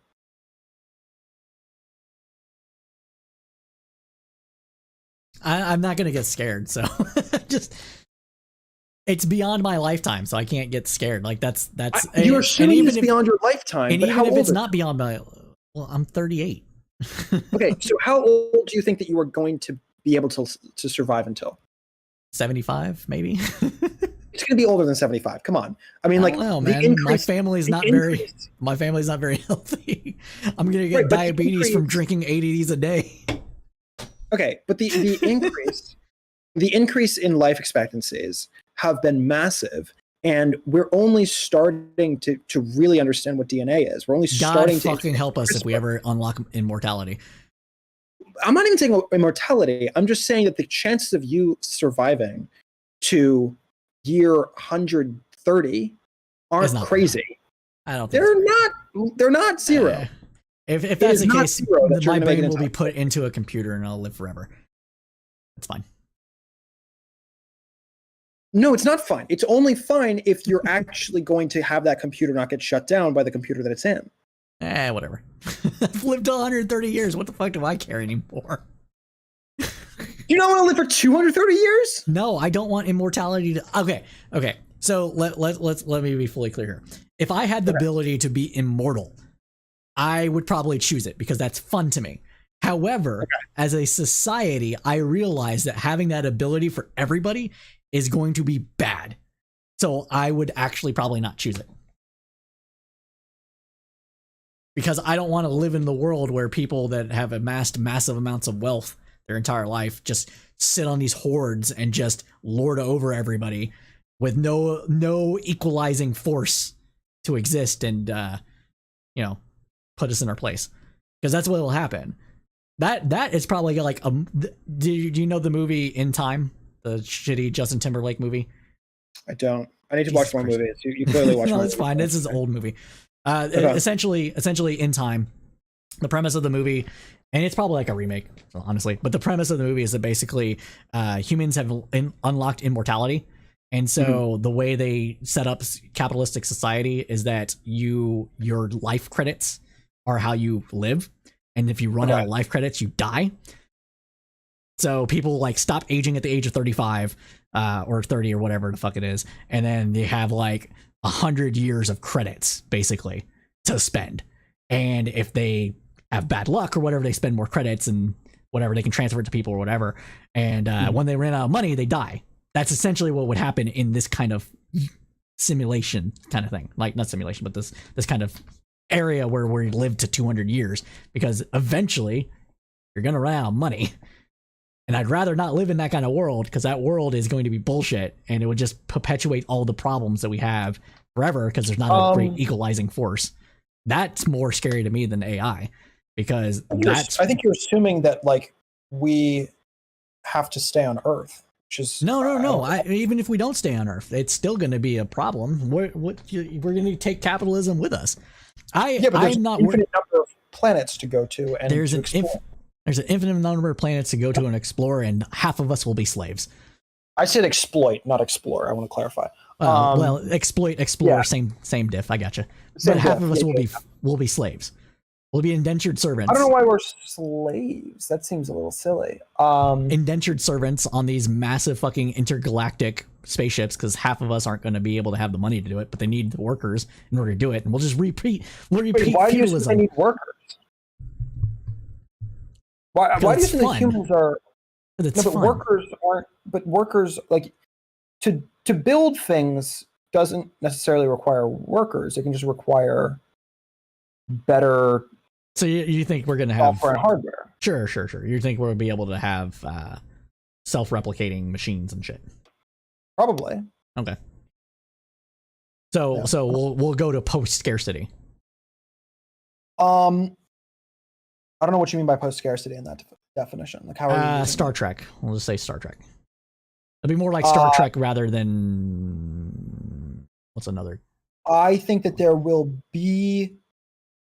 I think that there will be. I mean, already we're getting to a point. We're not there yet, but we're getting to a point where very few people, in comparison to any time in the history of the world, are starving to death. Sure. I think that we will get to a point where we end starvation. Probably in my lifetime, even that we will end starvation. I think we'll get to a point eventually where we end homelessness, where we end like all of the things that are required to literally physically continue to exist. Okay. I think we're going to deal with. But just because you're not starving in a food desert doesn't mean that a food desert doesn't suck. Doesn't mean that like it's not better. There's still going to be problems. Yeah. My point is that right now there's no reason to assume that even if we get to that place, there's still not going to be exploitation and people being used, and who's going to pay for who's going to pay for you to go on this intergalactic spaceship to get to the never reaches of the Milky Way to populate another planet. Like, what's the incentive for somebody to pay for you to do that? Like, are we going to have a government's just going to do it because, I don't know, we run out of resources or it's fun, and so they're just going to, everybody free can go to Mars. Yeah, let's do it. Like, I don't see that happening. Well, once it gets sufficiently inexpensive, I mean, like, it is in the public policy interest of a sufficiently advanced economy to have roads that anyone can use for free. And if you get sufficiently more complicated than that, it gets to be useful, particularly if you're a very dense economy. It becomes useful to have like subway systems that anyone can use for free or at very least deeply subsidized. At a certain point, it becomes sufficiently. Okay, I get where you're going. Right. So like eventually, I suspect that you'll get to an economy where it will be in the financial interest of countries to make it free, or at the very least virtually free, to travel anywhere on Earth. Yeah, we're running out of room, so go elsewhere. And then, once we're starting to run out of room, then it'll all of a sudden, like, let's start making space elevators, just make it very inexpensive to go to Mars. Okay. Right? I mean, fair enough. I just don't know. I think a lot of the problems that we are seeing socially is because people are living a lot longer, and they're holding on to power, and multiplying that 80-year-old issue to 500 years is not something that I want to deal with. I think it's going to be bad. Yeah, I've been thinking a lot more about that. I don't know if it actually is a problem that we're think about how out of touch somebody the is. Geriarchy, is that what it's called? The geriarchy, right? The geriatric. The oligarchy. Yeah. No, it's the geriocracy or something like that. Geriocracy. Geriatric. That's the one. That's the one. Geriocracy. Yeah. I don't know if it's a problem to live in a geriocracy. I don't know. Like, think about how out of touch we feel to Zoomers. Okay. Right? And then how out of touch we're going to feel towards alpha generation just because of the speed of technology and change. Sure. Like, and then, we have boomers that are still holding on to power and how much they don't understand the world that we live in and perpetuating problems. Why wouldn't that continue if we can live to 500 years? I don't know the degree to which, like, okay, if you look at the people who are in the Senate, most of them, the overwhelming majority of them, are old. Yep. And so true, that is true in our military, that's true in, blah, blah, blah, blah. It's just true across the board. Our politics is controlled by old people. Yes, I agree. On paper. But if you look at their staff are all mid to late 20s and 30s, right? They're not actually old people. It's even more true in local government. So I don't know why, like, sure, on paper, Biden is president. But if you actually, like, look down the ticket and you look down at, like, the people who are actually doing the work, the deep doing state. the work aren't all old. No, but they're still following readings from on high, and they're a little bit, yeah. Biden doesn't really have opinions. Okay, Biden's a special case. He is a purely political animal. But, like, he's not as Clinton ideologically driven as some of these other people are. Clinton didn't have an opinion. Biden didn't have opinions. I wouldn't say that Trump much. Doesn't have opinions. Trump you think does. Hillary Clinton had opinions? Yeah, I think Clinton's not as There are people that are more Hillary specifically. I'm not saying I know you're not talking really about Hillary. So there are people that are more ideologically driven than others. Hillary Clinton is not one of those. Trump is just driven by all fucking ego, which is its own problem. Okay.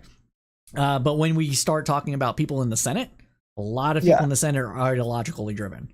When we talk about their staff, ideologically driven. when we're talking about the people that But fund their them, staff are young people, right? but they're ideologues. People that are participating in this at that level aren't going to be just like, I just want to help the government. It's more like, no, I want to help the government do what I think is best for everybody. And they're going to be more likely to be ideologues. And ideologues, and if they live to 500 years old and they're ideologues, Yeah. they're less likely to bend to modern conventions. And that is my But then they're also fear. less likely to get to power. No, they're more likely to get to power because they're motivated to. But People that I'm are pretty not confident- hold on, I'm ideologues, pretty people that confident- are not here's my ideologues. view. Here's my view. I think that Trump is genuinely motivated to get into power. I think that Biden is genuinely motivated to get into power. Sure. I also think that both of these people are examples of men who are only interested in power for power's sake, or getting to walk around saying I'm president, much more than actually getting anything done as president. I don't think for I a think second. Trump is. Biden is a little weird. Okay, I let's don't just think say- I don't think they're one. I don't think they're 1-to-1. You're don't wanna- closer to be right. Sure. There's no need to argue it. I'm just saying that's my opinion. Sure. So go Yeah, that's for it. fine. Let's just use Trump. Trump is an example of a person who is strictly interested in being president because he wants to be able to say that he's president. Yep. When you compare him to someone like a Sanders, who I think genuinely does have opinions, regardless of what you think of his opinions, or someone like a Rick Santorum Okay. or Mike Huckabee, who genuinely do have opinions. McCain has opinions, or had opinions. Obviously, he's dead.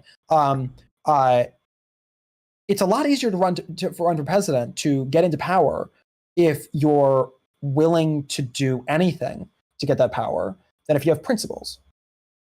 But if you're willing to do anything to get into power, so you can use that power to enforce your principles, that's where the issues come in. That's people like My point McConnell. is, it's a comparative advantage to not have principles versus to have principles. I don't know. I think the people that get into politics for the pure sake of power actually just for the sake of power are more rare than you're suggesting. I think mostly it is always the people that are seeking power for a reason, not just for the fact that they want office, but because they believe that they have some sort of extra knowledge or right to do it. I would And this grant is where that, AI could scare me, since that's what. yeah, I would grant that it's the majority of people who get involved in politics start their career with genuine political aspirations. But I would also argue that if it's a comparative advantage to not have those political aspirations and just strictly be focused on your career for the career's sake, if that's an advantage from a career perspective, the people who are likely to end up at the top are going to have every advantage they could possibly have. They're going to be attractive. They're going to be smart. They're going to be good at thinking on their feet and debating on their feet. They're going to be good at giving a speech. They're going to be all of the things. And it's also going to include, obviously, they're going to be lucky. And it's also going to include that they're going to have this comparative advantage of not giving a shit about any policies. Like to be president, you have to be incredibly lucky, and you have to have all of those added benefits working in conjunction with your luck.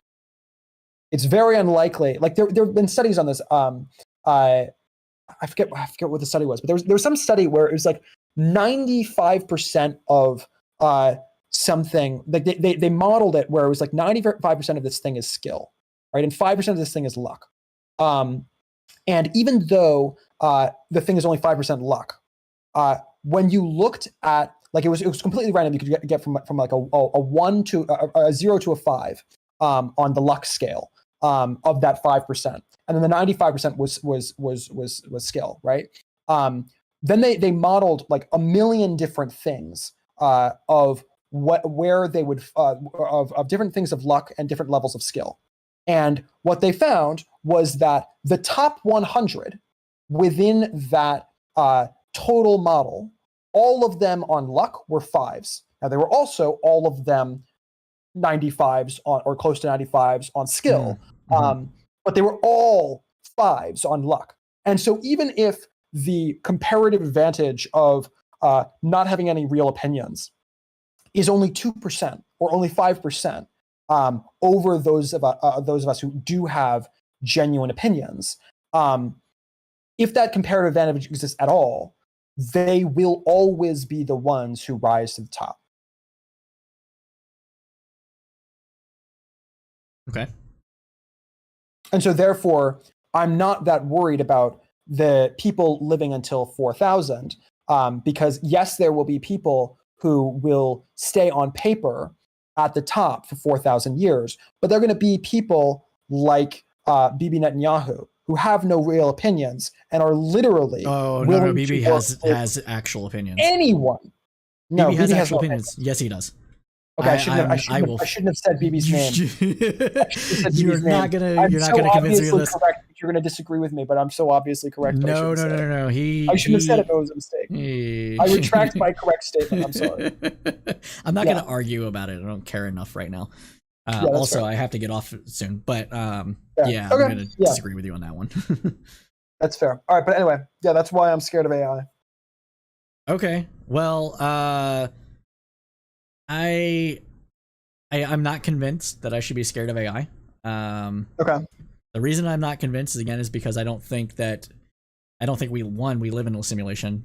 Two, I also don't think if that simulation does exist that it necessitates constant renewal in order to keep going. I think we should have this same conversation in 10 years when it becomes abundantly clear that I'm right. I think contentment is actually a thing that can happen with humans and with and presumably with AI. So why wouldn't it just why wouldn't contentment be a possibility? So interesting. Okay, cool. Well, I mean, we could get bored forever, but we'll see. Yeah, we'll see. All right. Have a good one. Enjoy. You too, man. Bye. It was good. All right, everybody. So that was quibbles over coffee. We talk about a bunch of stuff all the time. It's one of the first people that I've had conversations with. And every once in a while, when I'm free and he's free, we do some random talks like this. That one was a bit all over the place, so it'll be a little hard to edit, but we'll see what we can do and maybe get it up on YouTube. But I'm going to head and call it a night. We've been streaming since 4:30-ish, so it's been about 3 hours. Let me see what my time rate here is. Yeah, I don't know where. But either way, we're going to go ahead and go. Let me see who else is streaming right now. Let's see who else is live right now. Tiberius is usually live about this time, so we'll go raid him if he's live. Yeah, Tiberius is live, so we're going to go ahead and raid Tiberius here.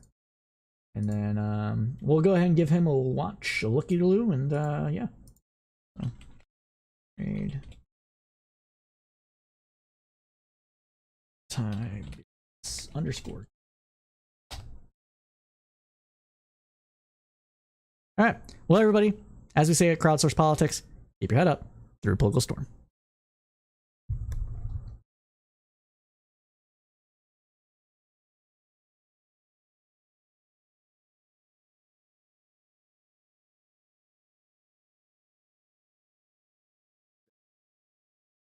We're going to act like it is banned, effectively making it